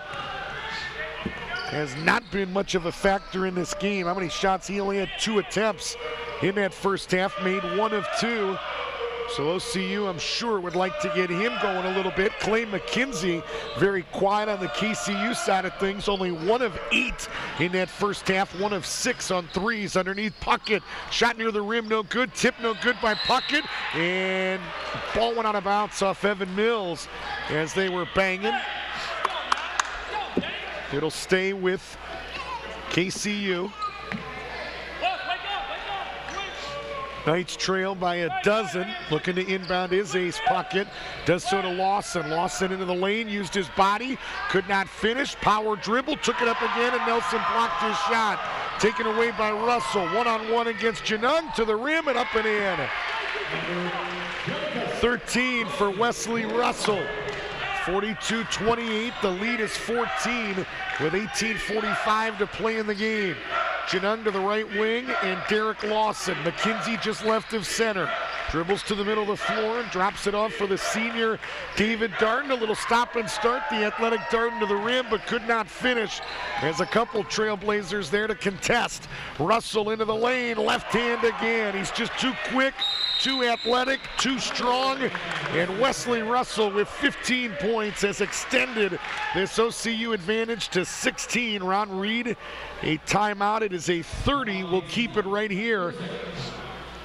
Stick around after the game for the all-tournament team. They've already given out all the region awards on the men's side at the regional breakfast yesterday here in the OCU cafeteria, but we will give out the all-tournament team. The banner will be presented, and so stick around. We'll have that during the post-game show. Trailblazers will head out to Springfield, Missouri, probably a week from Monday. They'll leave either next Sunday or next Monday. What would that be? Help me here. The 5th? No, that would be like the 3rd or 4th. They'll head out to Springfield. They'll play the 7th through the 9th. As long as they hold on and win here, they would be the #1 overall seed in that championship, and they're trying to bring home the first title in school history. Those games, by the way, will air right on the CBC website, cbcag.edu.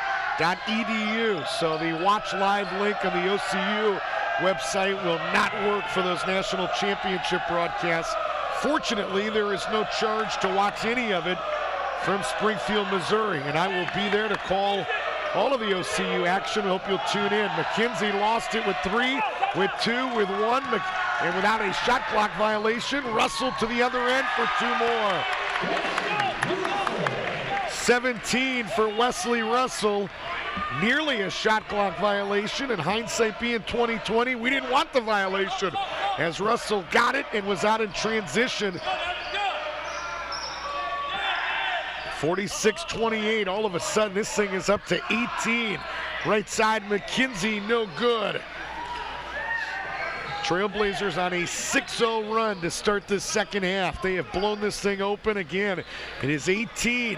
Bartlett, Russell, Vaughn, Nelson, and Evan Mills, the OCU starting 5 on the floor right now. Russell picked up by McKenzie, tried to go backdoor to Trey Vaughn, and David Darden playing defensive back, deflected it and took it away. Baseline, McKenzie double pumped, fired a 3, no good.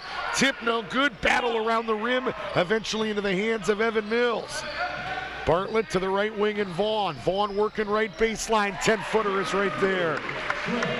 Trey Vaughn showing some versatility. If you're going to overplay me outside, I'll show you the rest of my arsenal. I'll put it on the ground and beat you with a 10-footer. 48-28, the OCU advantage is 8-0.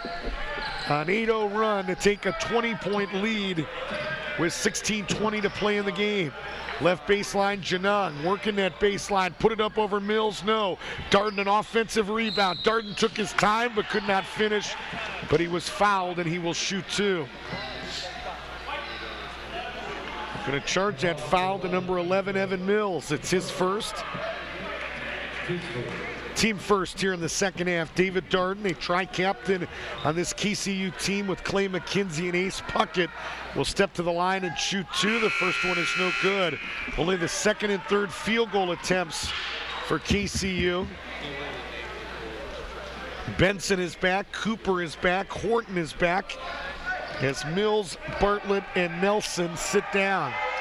Russell and Vaughn stay. Second free throw is good by David Darden. He splits a pair. First make of the day for the KCU Knights, 1 of 3 from the charity stripe for 33%. Nearing 16 minutes to play. You're watching the NCCAA Division II Men's Mideast Region Championship game on the campus of Ohio Christian University in Circleville, Ohio, and a 5-second violation called on Wesley Russell. It's Frank Vitt applying that call. Russell didn't like it. Russell doesn't like it, but Frank Vitt, one of the better officials in this area, does some of the assigning for the officials as well. Underneath the basket on your screen right now, made that call. Dylan Janung, the freshman point guard, to Trevor Hunt, who tripled in that first half, to the right wing and Lawson, and Russell slapped that out of bounds.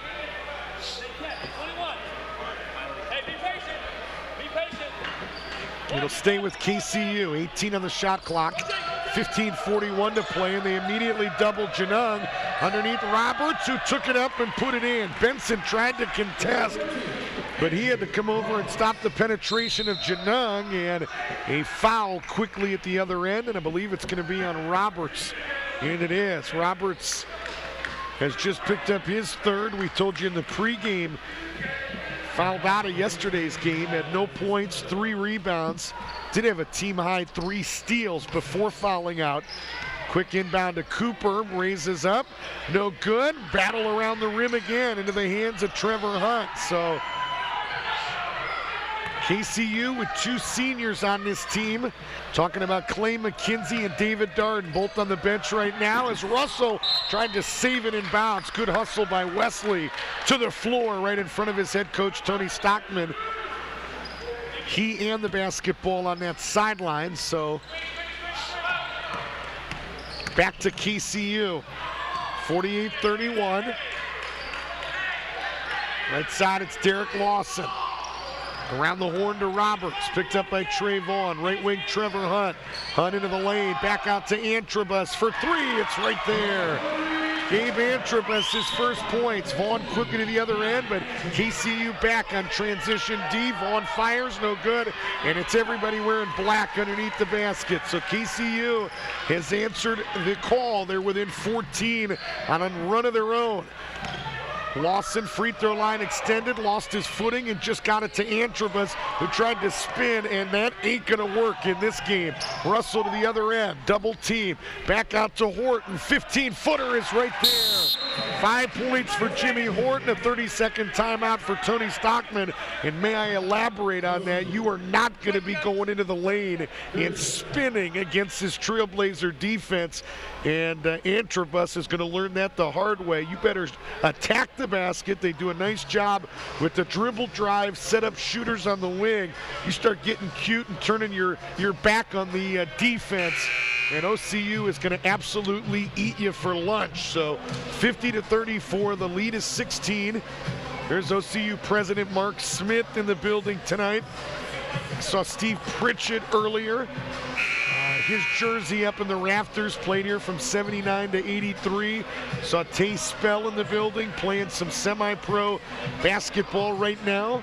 Was here today and checking out some of the action, and a good crowd still here. The KCU fans still in attendance, obviously, after the women's win. They want to go for the clean sweep.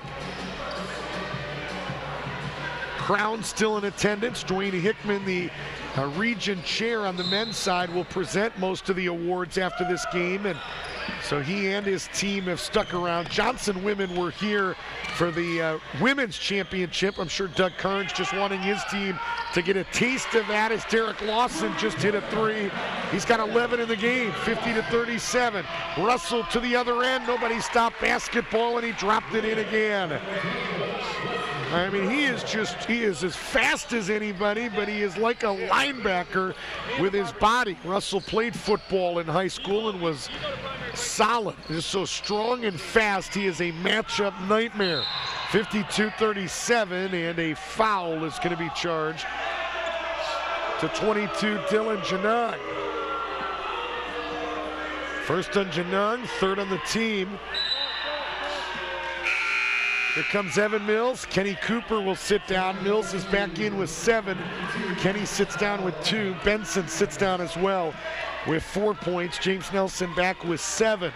52-37. The lead is 15.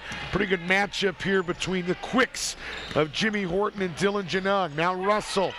Antrobus trying to work on him, and Wesley Russell, a man playing with boys, getting to the rim tonight. 21 points. They can't stay in front of him. Right baseline, it's Roberts. Back out to Antrobus. Played under assistant coach John Worth, the KCU alum. Played in the early 90s as Trevor Hunt off the dribble drive just hit a 3. 6 points. They stopped the clock momentarily to fix the net on the second made 3 tonight by the freshman from Dry Ridge, Kentucky. But yeah, John Worth played at KCU. It's an answer to a trivia question. John, a good friend, so I can say this. He's one of about 2 guys in the 90s that did not win a national championship at KCU, and the other is arguably the school's best point guard ever, Eric Barnes, who came in in 1993 and 94, 2 seasons at KCU. After 2 at Shawnee State, came in, and it was just 2 years where they lost Eric Barnes in the 93 national tournament, tore his ACL right before they went out to Missouri. Did not play well without him. And then in 94, they were upset by Cincinnati Bible College back then, in arguably the greatest upset in this region, as Kostoff was fouled at the other end and will shoot 2. The foul is on Dylan Janung, his second, team 4th. I mean, KCU had beaten Cincinnati in 94 by 25 or more points in both regular season meetings. They went down to Cincinnati for the regional tournament, and CBC pulled the upset. They stormed the court. There was took pictures that were part of their pocket schedules the next year of the fans all over the floor. Unbelievable upset. And so Worth and Barnes, Eric Barnes, were part of those teams for those couple years, and 2 guys that left without a ring. There weren't very many of them back in the 90s when KCU won the national championship in 95, 96, 97, and 99. 4 times in 5 years, including 3 in a row. Antrobus for 3 on the rim, no good. Jimmy Horton the rebound. Horton looking to run. Fans want a foul as there was a lot of contact against Jimmy Horton. And what made that run by KCU so special is that the women won it 3 times in a row in 95, 96, 97 as well. Mills, guilty. They held Mills underneath the basket. They tried to lob underneath, and Roberts had him in some kind of forearm hold that Frank Vitt missed. 56-40, lead is 16. Lawson into the lane, put it up on the rim and in. And one final thought on that KCU story. So ESPN and others, Paul Harvey, took note of the fact that their school, a school in the country, had 2 teams win back-to-back-to-back national titles simultaneously, as Kostoff got into the left hand and got to the rim and put it in. 58-42, nearing 11 minutes to play in this Mideast men's regional championship game. KCU has got to win to get into the tournament, and Dylan Janung guilty of a 5-second violation as U1 John Tipton right on top of that call. So again, it's Janung and Jimmy Horton really banging and bodying and battling at that point guard spot. Matchup of 2 of the quickest players in America, both of them true freshmen as well. Horton out of Cleveland, Janung right out of Grayson. 58-42. Nelson free throw line, thought about a jumper.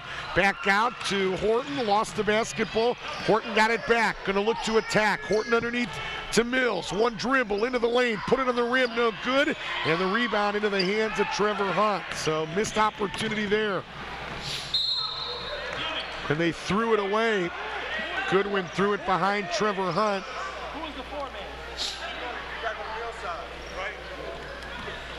Turnover back to OCU. Trailblazers looking for win number 24.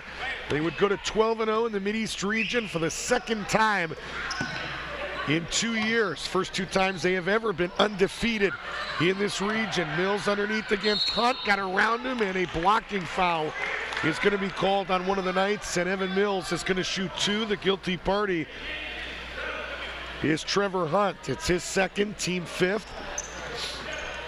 Tony Stockman calls senior Milan Kostoff and 2 freshmen, Jimmy Horton and Danny Schrock, over to the sidelines to give them personal instructions as Evan Mills hits the first free throw.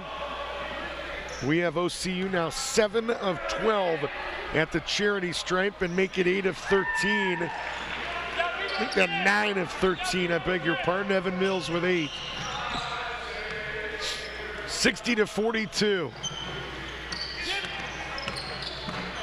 Hunt to the right wing, drops it off to Lawson, 10-footer up and in. Nicely done. Lawson knew he couldn't get all the way to the rim, but he took a couple dribbles that turned a 17-footer into about a 10-footer, and it's 60-44. Kostoff at the other end, and Roberts blocked his shot, but somebody got him, and Kostoff will shoot 2.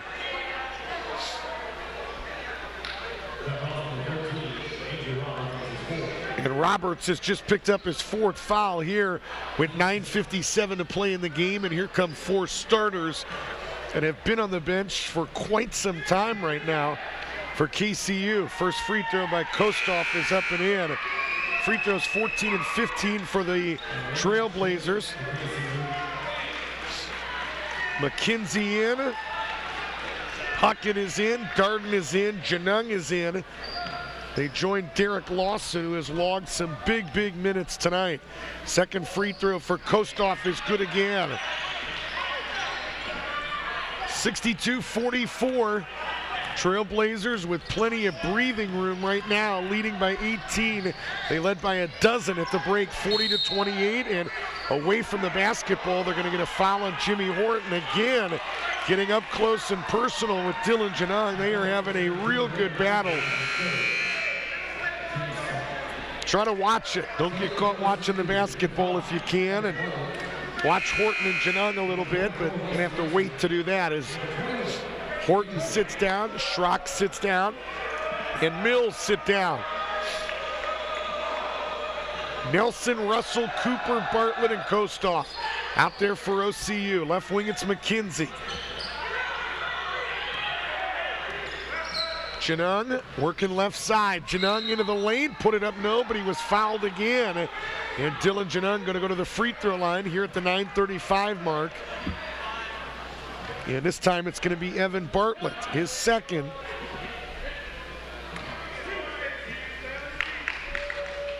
Knights 1 of 3 from the charity stripe in this game. First one for Janung is up and in. Janung finished 12 of 18 from the charity stripe yesterday. I think he was 2 for 6 in the first half. Really had some struggles early, but really sealed the deal in that 80-70 win against Crown with some big, big free throws down the stretch. 62-46, left wing Russell, thought about a 3, tried a tough pass underneath to Nelson, and it's deflected by McKenzie and taken away by KCU. Darden intercepted by Russell. 2-on-1 break. Underneath, Cooper caught it and dropped it in. Second field goal for Kenny Cooper. 9 minutes to play in the game. 64-46. Andrew Roberts will check in for KCU at the next dead ball. McKenzie picked up by Russell. Goes right baseline, and Dylan Janung touched it last. Frank Vitt right on top of that call. Janung tried to pull back, and guilty as charged. It was deflected before it got to him, and happened so quick that Janung touched it but could not bring it in. 8:45 to play. OCU by 18, 64-46. Little trap here, half court. Kostoff thought about a 3, he'll bring it back out. And again, Janung and Lawson up there trying to force some turnovers. Nelson into the lane, threw it up, no. If it's on Andrew Roberts, he's done, and he is.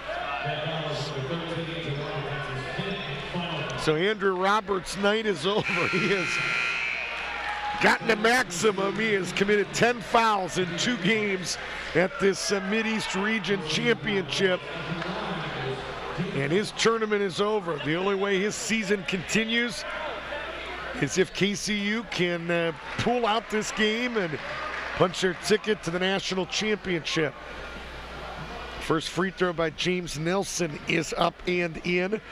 OCU unofficially 12 of 16 for 75%, and the second free throw is good. And the horn sounded right while James was doing that. He should get 2 points for that. And the horn operator, since it's a home game, should be selling hot dogs at the national tournament. 66-46. Nelson, how do you put that in with the horn going off? Referee says we'll count it, and KCU will have the basketball, and Kenny Cooper guilty of a hack on Clay McKenzie, top of the key.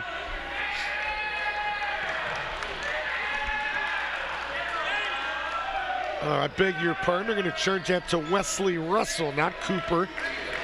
Second on Wesley, fourth on the team. Clay McKenzie still only has 3 points in this game.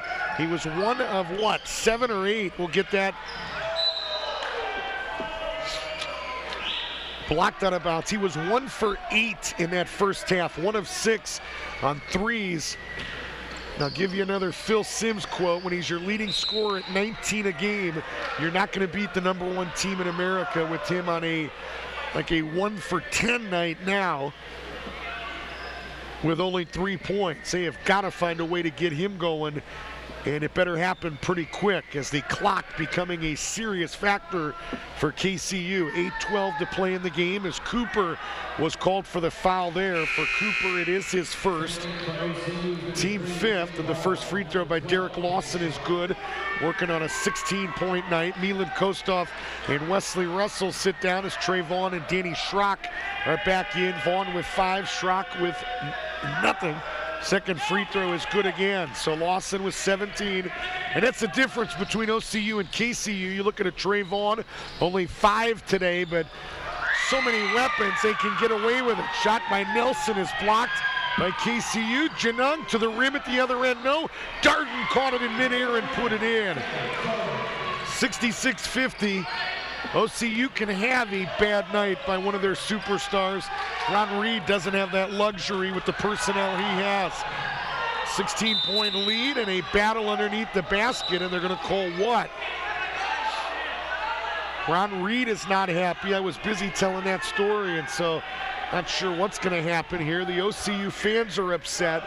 Ron Reed is upset, waiting for the call as the referee Frank Vitt and the U2 Adrian Lawrence talk about it. John Tipton wisely waits at midcourt. The other umpire didn't want any part of this. Got a substitution, Jimmy Horton, that Tipton is going to wave in. Darden doesn't like what they're about to do.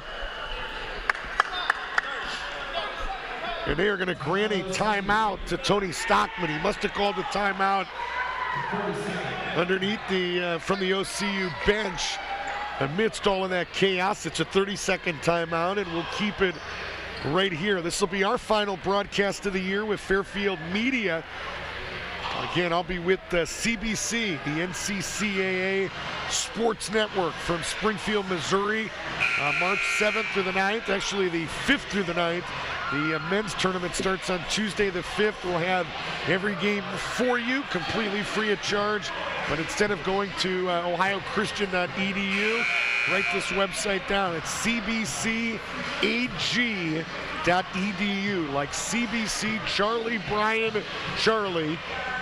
AG like Assemblies of God School, cbcag.edu. Sir Jamie Batten, the OCU assistant coach / SID, will have a link up on the OCU website as well, but have every game from Springfield, Missouri. Turbo Sports Group will be here in Circleville to provide every game of the women's tournament. There will be a small nominal fee to watch that women's championship. The men's tournament completely free of charge, and a foul as Ace Puckett and Kenny Cooper battle him, and they're going to get Kenny for a foul, and the KCU fans sarcastically get off their feet and give Adrian Lawrence a standing ovation.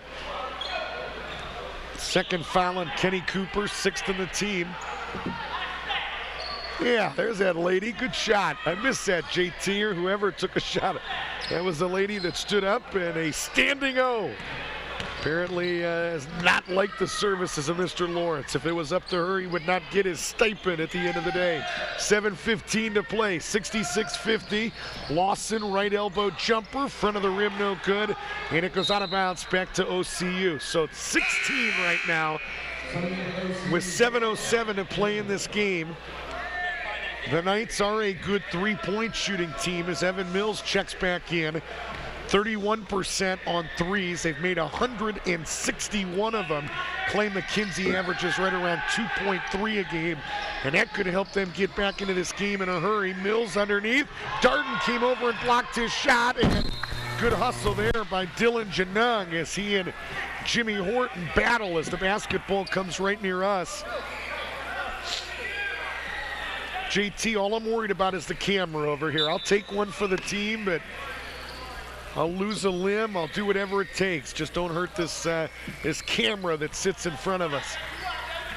6:48 to play, 66-50, and some miscommunication there as Jimmy Horton on the dribble drive thought Schrock was going to spot right wing.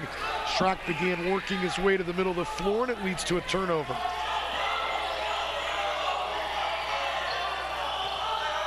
Every possession critical at this point as we near 6.5 minutes. Lawson, left wing, picked up by Schrock to Darden, cutting to the rim, establishes himself and a little right-handed jump hook over Evan Mills. He's nicely done for the senior David Darden, the tri-captain on this team that is trying to fight to live to see another day. He and Clay McKenzie, the two KCU seniors. Cross-court Vaughn, 3 on the way. Bingo! Trey Vaughn. 8 for Trey Vaughn. 69-52. Under 6 minutes to play in the game. McKenzie into the lane. Left baseline, Darden. Got around Nelson, got around Mills, and finished again. 2 quick ones for David Darden. Nelson was going to try to draw a charge, and Jimmy Horton just traveled with the basketball. Darden did a nice job avoiding Nelson, who was waiting near the block to try to draw that personal foul, and finished as well. Lead is 15 as Danny Schrock sits down with 5:44 to play. Stick around after the game. They'll announce the men's all-tournament team. We'll check in with Tony Stockman. We'll put a headset on a player as well. All a part of the post-game show here on the Trailblazer Basketball Network. Derek Lawson between the circles to the right side and Janung. Now right wing McKenzie. 18 on the shot clock, 5:25 to play. McKenzie picks up his dribble, and fortunate that Puckett was out there to be an outlet. Puckett to Janung, fell to the floor, lost the basketball. Cooper out in transition, 1-on-2, put it up, no. But he'll shoot 2, and the foul is on Derek Lawson. Second foul on Lawson, 7th on the team. So OCU will shoot free throws on every KCU foul the rest of the way. Kenny Cooper, only a 40% free throw shooter, will step to the line for 2. The first one is no good. Unofficially, free throws 18 and 19.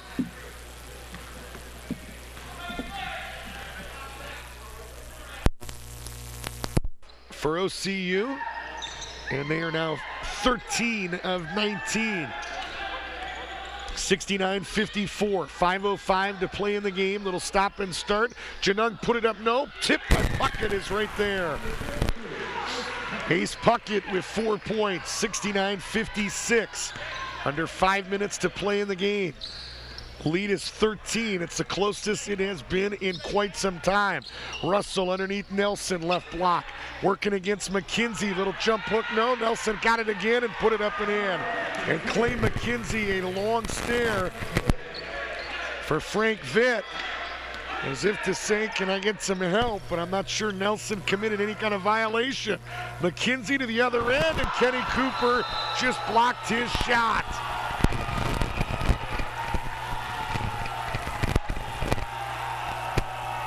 Fans like that. 4:25 to play the game. Inbound to David Darden. Darden picked up there by Kenny Cooper. 4:20 to play. Darden down the baseline. He put in another. So David Darden has been a bright spot. 11 in this game, 9 of them in the second half. He is continuing to fight, and the lead is 13, 71-58 with 4:15 to play.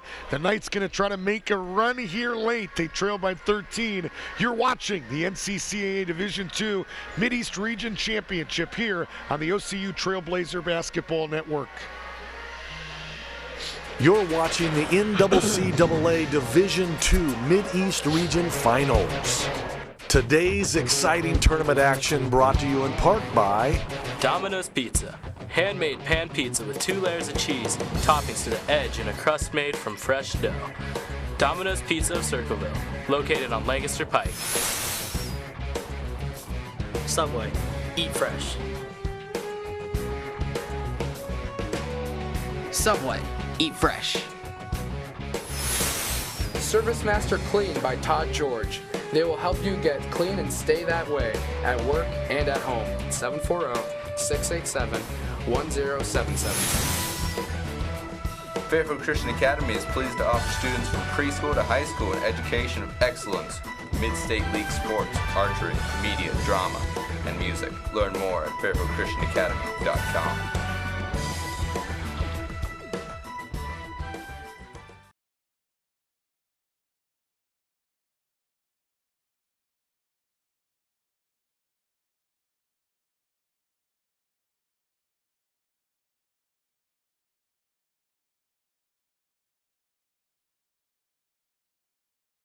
David Darden, both on the floor right now.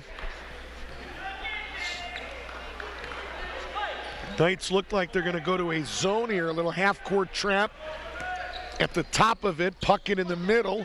McKenzie on the baseline, and Vaughn fires a three, no good. Russell an offensive rebound and put it up and in.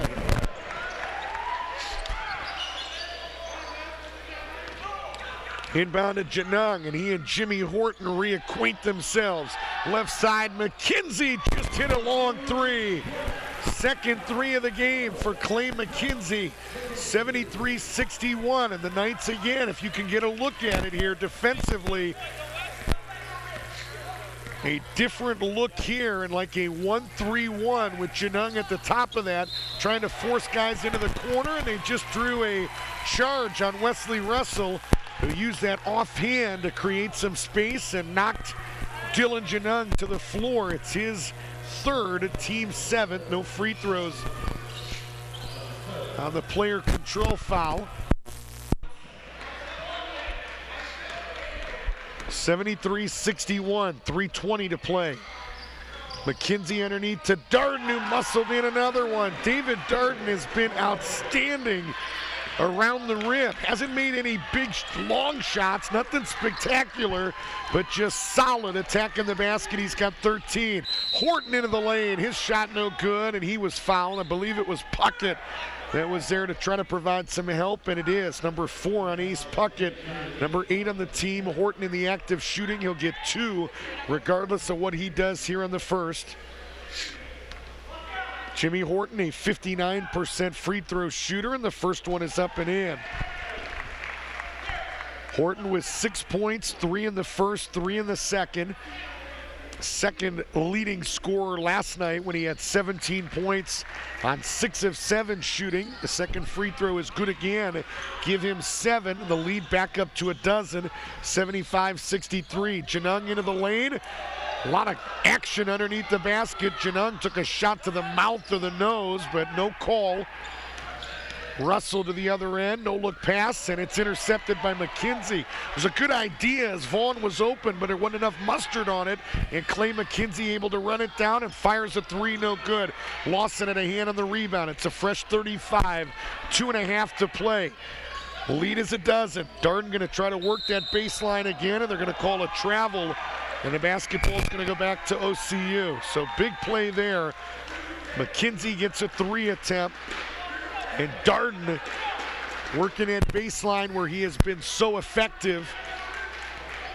Gets called for steps, and so OCU a 12-point lead and the basketball with 2:15 to play in the game.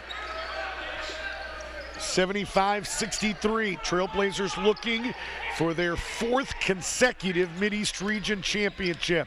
It would allow them to be the #1 team in that national tournament. Right side, Trey Vaughn for 3, no good. Kenny Cooper, an offensive rebound, his tip no good. And Lawson, a big board for KCU. The Knights hanging on with life support by a dozen. Underneath, Puckett put it up and in. Set up by the penetration of senior Clay McKenzie. Puckett with 6. 75-65. Again, KCU with 8 fouls as a team. So OCU still one more 1-and-1 opportunity before they get 2 on everything. Russell into the lane. Right side of Horton. And Russell will bring it back out with 17 on the shot clock, 1:22 to play in this game. Horton into the lane, dropped it off for Nelson. Nelson underneath, little turnaround up and in. That should do it, 13 for Nelson. 77-65, KCU got within 8. And that's as close as they've been able to get here in this second half. 12-point lead, 60 seconds away from a Mideast Region championship that would be number 4 in a row. Trailblazers finished 3rd in the nation a year ago. They don't want to do that this year. And Russell with the right hand pushes it at the other end. 25 for Wesley Russell. The icing on the cake, 79-65. And a turnover as Janung spun into the lane and it went out of bounds. Trailblazers, as we said, 3rd in the nation a year ago when they won 27 games. They went 27-19. 5th in 2009, 7th in 2010, 5th in 11, and 3rd in 2012. They're not going out there for a 3rd place banner this year. This team has got the pieces to do it, and Nelson, an alley-oop with 22.2 left. Good night. Fire up the bus. The party's over. 15 for James Nelson. McKenzie for 3 at the other end, no good. And that should do it. OCU will have to cross the timeline probably. And that will be all that they need to do before this final horn sounds. Your OCU Trailblazers are the 2013 Mideast Region champions for the 4th consecutive season. They will head to Springfield, Missouri and be the number 1 overall seed in that championship as they try to win the first national championship in school history. Coming up, the post-game show. We'll take a look at the final statistics. We'll put a headset on Tony Stockman and talk to a player, hopefully, as well as they get ready to announce the all-tournament team. Let's take a 90-second timeout, 90 seconds for the closing prayer, and then we'll be here for some of the festivities. 81-65, OCU a winner here on the Trailblazer Basketball Network.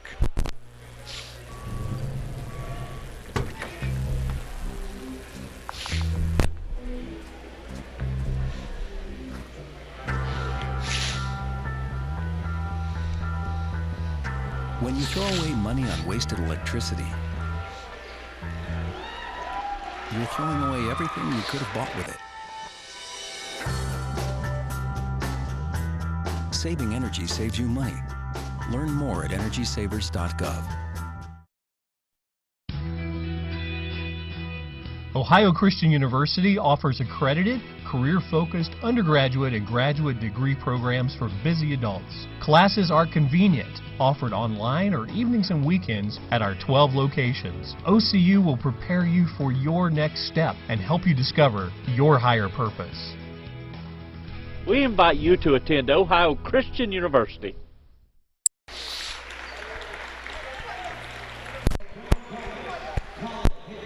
Back here in OCU, they announced the all-tournament team.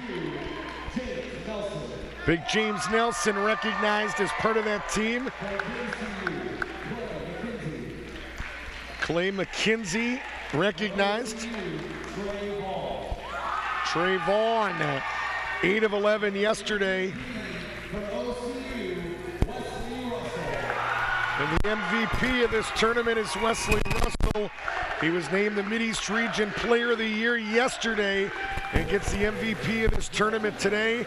So again, Dylan Janung, the KCU freshman, Clay McKenzie, the KCU senior, Colin Hickman, the Crown senior, and then 3 Trailblazers. Talking about James Nelson, Trey Vaughn, and the MVP is Wesley Russell. The Trailblazers a winner, 81-65. They are going to present the Mideast Region banner to head coach Tony Stockman.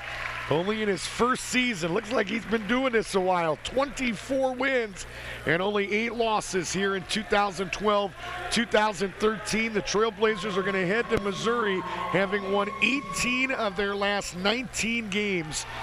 Final scoring numbers in this game for OCU. Wesley Russell had 25 points to lead the way, 15 for James Nelson, 8 for Evan Mills, 7 for Jimmy Horton. Trey Vaughn had 8, 6 for Milan Kostov.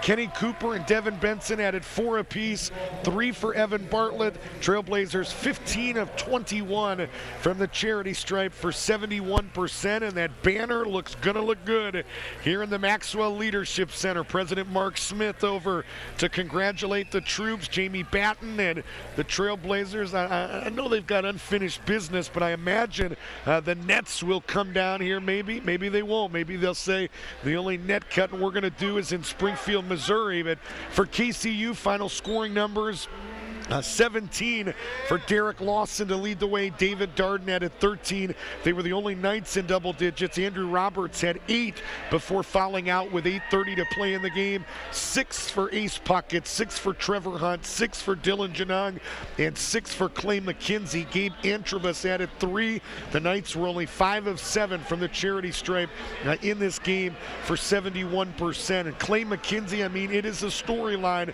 Young man, first team Mideast Region, 19 points, and I have loved watching this guy play. There's nobody in the region that plays harder than Clay McKenzie, but 2 of 10 today on threes, 2 of 14 for the game, only 6 points and 3 assists for a guy that just had to play better if KCU was going to get in here and knock off a team that nobody in the NCCAA Division 2 had been able to knock off in 18 attempts coming into today. So battle of the backboards, always an important statistic. The Trailblazers win that category 33-28. In terms of turnovers, OCU turned it over 14 times. They dished out 11 assists. KCU turned it over 16 times while dishing out 13 assists. Shooting numbers in this game, 42% for KCU from the field. OCU 53%, including 60% in the second half, 15 of 25, 29% on threes for OCU, 4 of 14. KCU 32% behind the arc, 6 of 19. Leading rebounder for the KCU Knights with 9 boards tonight is Derek Lawson, 17 points, 9 rebounds, 7 of 14 from the field for the good-looking freshman that is going to wreak havoc in this region for the next 3 years. Leading rebounders for OCU, looks like 2 of them with 9 caroms apiece. James Nelson, 15 points, 9 rebounds, and 4 block shots, 5 of 11 from the field. And Wesley Russell, 25, 9, and 3. The stat line today, he did turn it over 8 times as well, but Russell 12 of 17 from the field. He is the Mideast Region Player of the Year and also the Mideast Region Tournament MVP. So the Knights, the regional runners-up for the 4th consecutive year. KCU with the Trailblazers rather, with their 4th straight Mideast Region Championship, and as we said, hoping to improve on a 7th place finish back in 2010, 5th in 09, first appearance ever in school history, 5th in 09, 7th in 10, 5th in 2011. They finished 3rd in the nation a year ago. The only team that beat them out in Springfield were the eventual champs. Grace Bible, 66-46 was the final in that game, and OCU hasn't been beat since that Grace game. They have now run off 19 consecutive games against Division II schools, and 20 after today. May I correct myself, and they need 3 more. Would get them to 23, and it would get them their first national championship in school history. Tony Stockman here in the building. We'll talk to him momentarily. I'd love to get a headset on somebody. James Nelson had a big day. We will talk to at least a Trailblazer here as well. Why don't we take a timeout, JT Burcham, and allow me to get all of that figured out. A 3-minute timeout. OCU a winner, 81-65. They are your 2013 Mideast Region champs, and you watched it here on the OCU Trailblazer Basketball Network.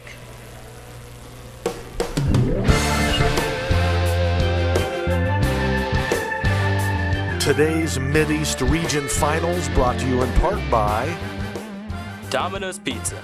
Handmade pan pizza with 2 layers of cheese, toppings to the edge, and a crust made from fresh dough. Domino's Pizza of Circleville, located on Lancaster Pike.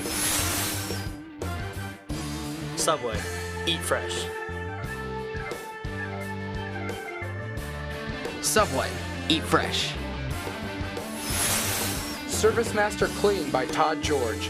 They will help you get clean and stay that way at work and at home. 740-687-1077. Fairfield Christian Academy is pleased to offer students from preschool to high school an education of excellence, mid-state league sports, archery, media, drama, and and music. Learn more at fairfieldchristianacademy.com.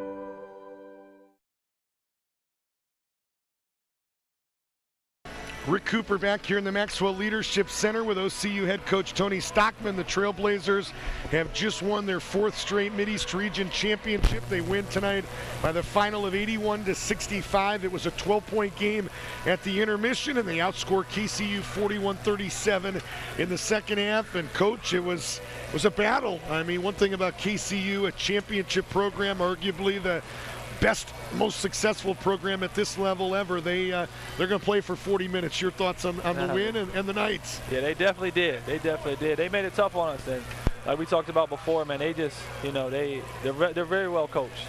They run their stuff, they execute, and they make the plays. You know, our guys were a little bit better today. They've been a little bit better than just about everybody. What now, 20 in a row against Division II schools, dating back to last year's 3rd place win at the national tournament. Big weekend for Wesley Russell, 25 points today. The stat that I didn't ask you about pregame today that stood out as I looked at the box from last night, I mean, he had 11 assists and no turnovers last night. This team hard to beat when they're taking care of the basketball and being led by him. He got to the rim anytime tonight that he really wanted. Yeah, and that's what we talked about, you know, and we call that an unselfish play as well. When you're open, we want you to shoot it, and that's part of it. You know, you don't want to you to give up an open shot, and then when you're not open and somebody else is open, you give up a good shot to get a great shot. And that's what we've been doing definitely this weekend, and, you know, wins were the result of that. James Nelson, 15 and 9 today, along with 4 blocks, and I thought he really handled the paint underneath. Your thoughts on what he did against that undersized KCU front line? Yeah, he played great. You know, we wanted to get him in spaces where he can operate, and I think we did a good job. And he took advantage. He took his time. He didn't rush, and he used his height advantage, and he made plays. Yeah, you do a great job on McKenzie. 6 points tonight, 1st team Mideast Region performer. He just never could really get in the flow of things. Your thoughts on what you did there? Yeah, I mean, Wes talked to me last night, and he told me, you know, he wanted that assignment. You know, he took it on. He wanted that assignment, and you know, that's a star player when you talk about, you know, on the defensive end, and then also he did it on the offensive end. So, you know, a lot of players can only do one side, and he took the challenge, and he did both. He did a great job tonight. The guys from KCU that will be coming back as McKenzie and Darden finish up their careers. Thoughts on Derek Lawson and Dylan Janung, 2 freshmen that Ron Reed, after he digests this loss and gets over it, it's got to excite him to have those guys coming back. Oh, definitely. I mean, they play tough. They play tough. They didn't give up. They kept battling, and they made plays all night long. And, you know, I don't know who he's going to have coming in, but they're going to be a tough team to battle with. Just with those 2, you're going to lead their team, I'm sure. Isn't it a good sign, Tony, for this team? Trey Vaughn, I don't want to say a non-factor today, but was very quiet. Didn't get a whole lot of attempts. I think 2 in the first half. He finishes with 8 attempts today. Still shot 40% on threes. I don't want to take anything away from him, but tonight he finishes with only 8 points, and you still win by 16. So many weapons. Yeah, I know we talked about that. When, you know, they were so worried about Trey in that corner, they wouldn't leave him. And then that opens, like you talk about West getting to the basket by himself. Right. Yesterday when we played boys, when they drove, they came to help. We made the passes, and he had, he had 7 or 8 threes. Yeah. 8 of 11. So, you know, today they didn't leave him, so now they opened up for West. Pick your poison is what we said last night. I mean, that's really what teams are going to have to do. Springfield, Missouri coming up. First question, I guess, 11 days of a break? I know you'll travel, next Sunday or Monday probably? Yeah, by Monday. What do you do the next week to keep these guys fresh, but also give them a chance to maybe catch their breath a little bit? Yeah, we'll probably give them Sunday, Monday off, come in, and we'll probably do some light stuff, shooting, just going over some stuff. And then, you know, as we get closer, we'll start to hit it a little bit harder. And we'll travel out there. I would be shocked if this isn't the #1 team You've been there the last 2 months and have done everything that a number one team should. Your expectations going in, what do you think, having seen most of the teams out? Some of them, I should say, that will be there. Yeah, I mean, we're very excited about our chances, and you know, we feel good about what we got, and you know, it just comes to focus, and we really focus in this weekend. If we can carry that over until March 5th, I mean, we're gonna have to give ourselves a good chance to win. And I didn't announce it on the broadcast, but you and I talked late last night. There will be a new champ in 2013 as Grace Bible beat last night in the semis, and that's kind of exciting, isn't it? You're going to be a part of something that's going to end. The streak is over in Grand Rapids. Yeah, but in a situation like that, you kind of want to end the streak. You know what I mean? That's true. That's true. But you know, like you said, that's just. I mean, that's what we want to do. Our thing is, our goal now is to go there and win, and I think that might make it a little easier. Yeah. Not that it's going to be easy, but you know, that's, like you say, it's experience. They won the last 4 years, and it's always hard to go against experience. And we got a lot of young guys. So I mean, like you said, it's a great program. They've been doing great, and I think Kuiper played a great game last night to beat them. Absolutely. With KCU gone, because the last time I asked you the team that most impressed you, you said KCU, and you've seen some of the elite at this level. With KCU now out of the equation, you've seen CBC, you've seen Valley Forge, you've seen some of the Kuiper, some of the others. Who's the team that you think could make the biggest run out in Missouri? Yeah, Valley Forge is going to be tough when they're going. The thing about them is that I think some teams have been packing in on them and they haven't been able to make shots. Like Kuiper beat them and Grace beat them. CBC, man, they're like KCU. They play tough. They don't give up, and they play their offense and their system very well, and they're tough. You know, they're tough. We haven't got to see the Florida teams. I'm scared because final year of existence at that school, it's on their home floor. Yeah. All this emotion just makes me a little bit nervous. That's what I'm saying. They already play that way, so it's gonna, you know, like you said, they got a lot to play for. It's gonna be tough. And then the Florida teams, we haven't seen them in person, so there's some tough teams. Though. Florida Christian, I saw them in January, and they remind me a lot of this team. They're I don't want to say every bit as athletic, but they're very darn close. And I think the question's going to be, they've got a little 5'8" point guard that just want to know how he's going to stop 6'3" Wesley Russell. I think that's the matchup that could be fun. So we'll see you out in Missouri. Congrats, Coach, and appreciate your time this season. Thank you. So that's the head coach of the Trailblazers, Tony Stockman, celebrating that win, and James Nelson and Wesley Russell in the vicinity. And one of these guys going to put a headset on, and the other one going to have to wait. Doesn't matter.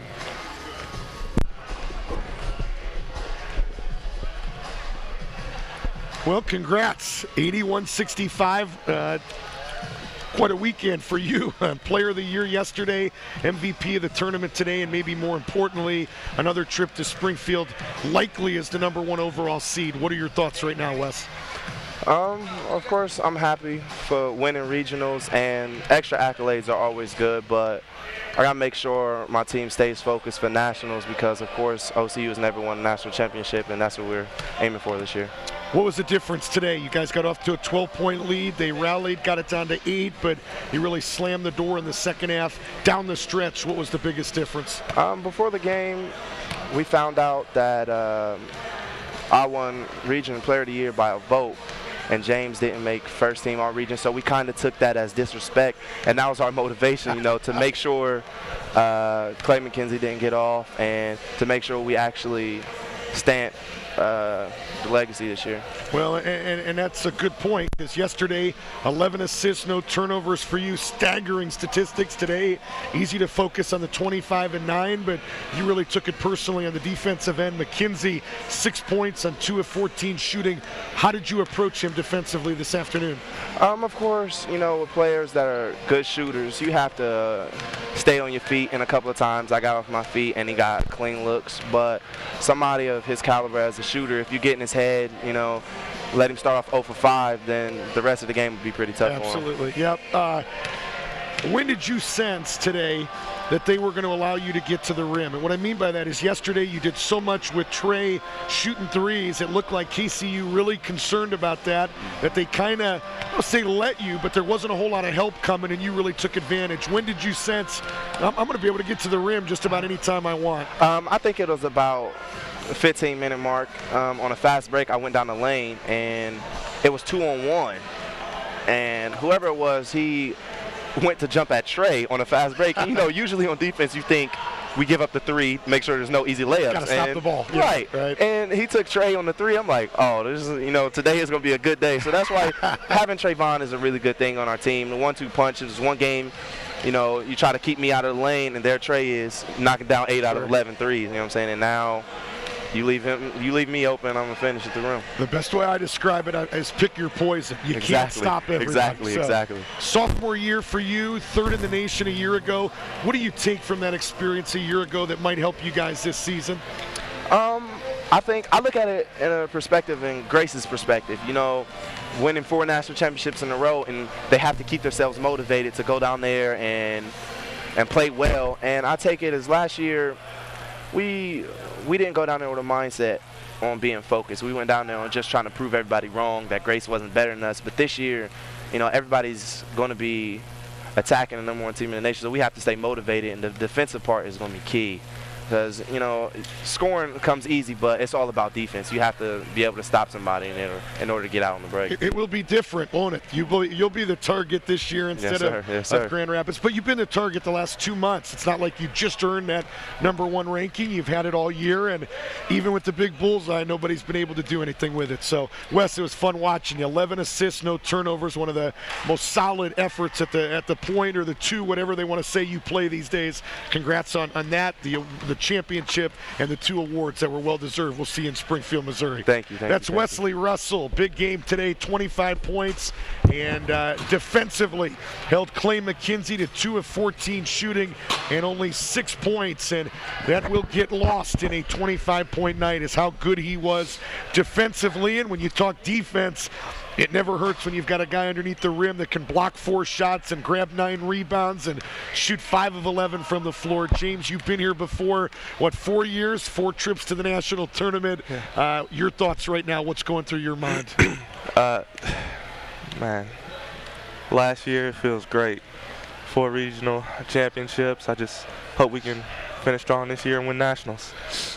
I remember being in your shoes as a senior. You know, this is your final game. You just played your final basketball game in this building. And so, you know, I remember cutting down the net as a senior and being so excited, but also realizing, man, a new chapter of my life is starting right now, you know?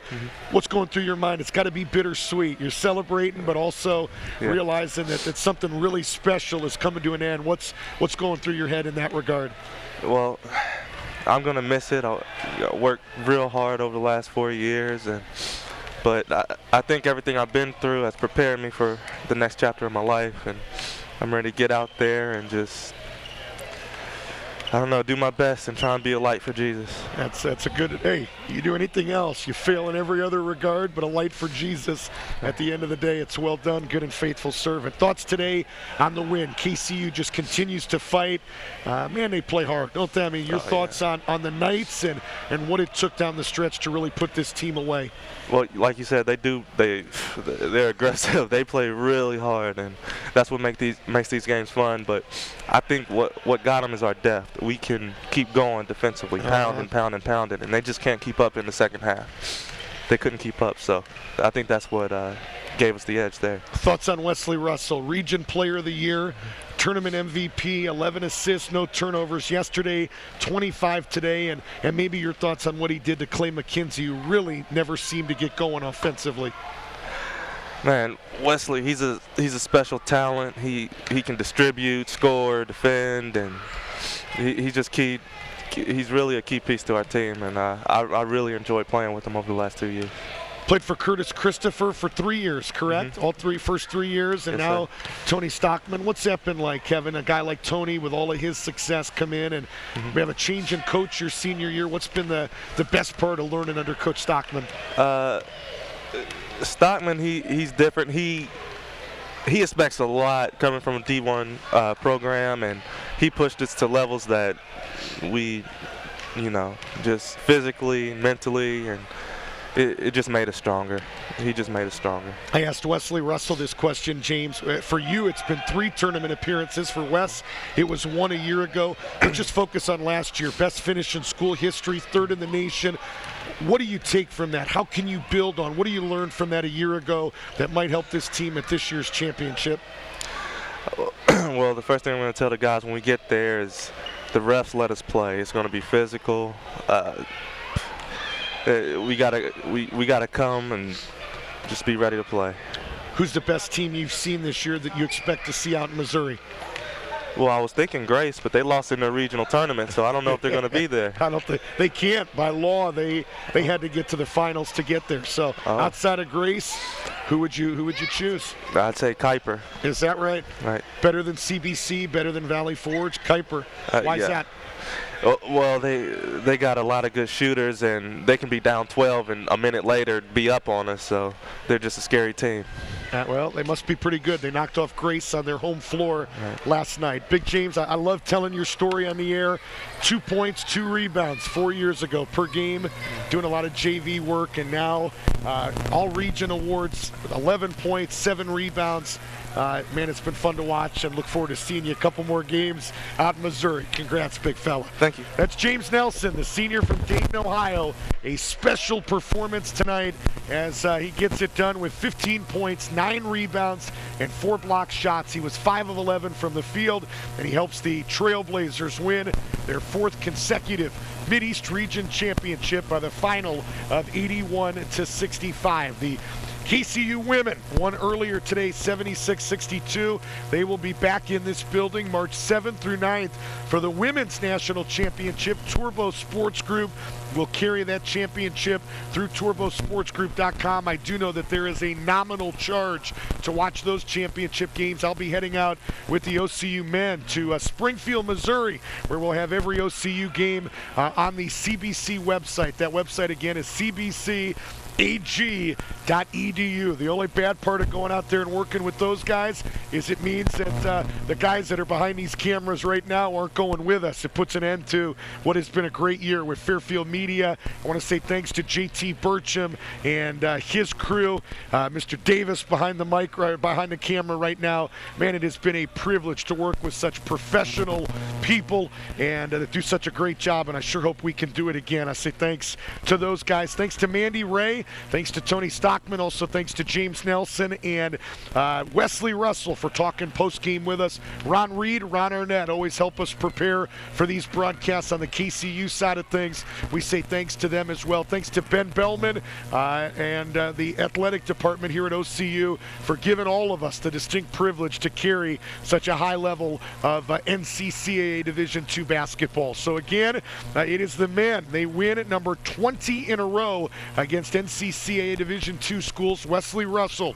the Mideast Region Tournament MVP, 25 points tonight, and maybe just as important, he holds first-team All-Region performer Clay McKenzie to only 6 points on 2 of 14 shooting. The ninth season comes to an end. They finished 14-16, 9-3 in the region. The Trailblazers will head out to Springfield, Missouri as the #1 overall seed. They'll play there March 7th through 9th.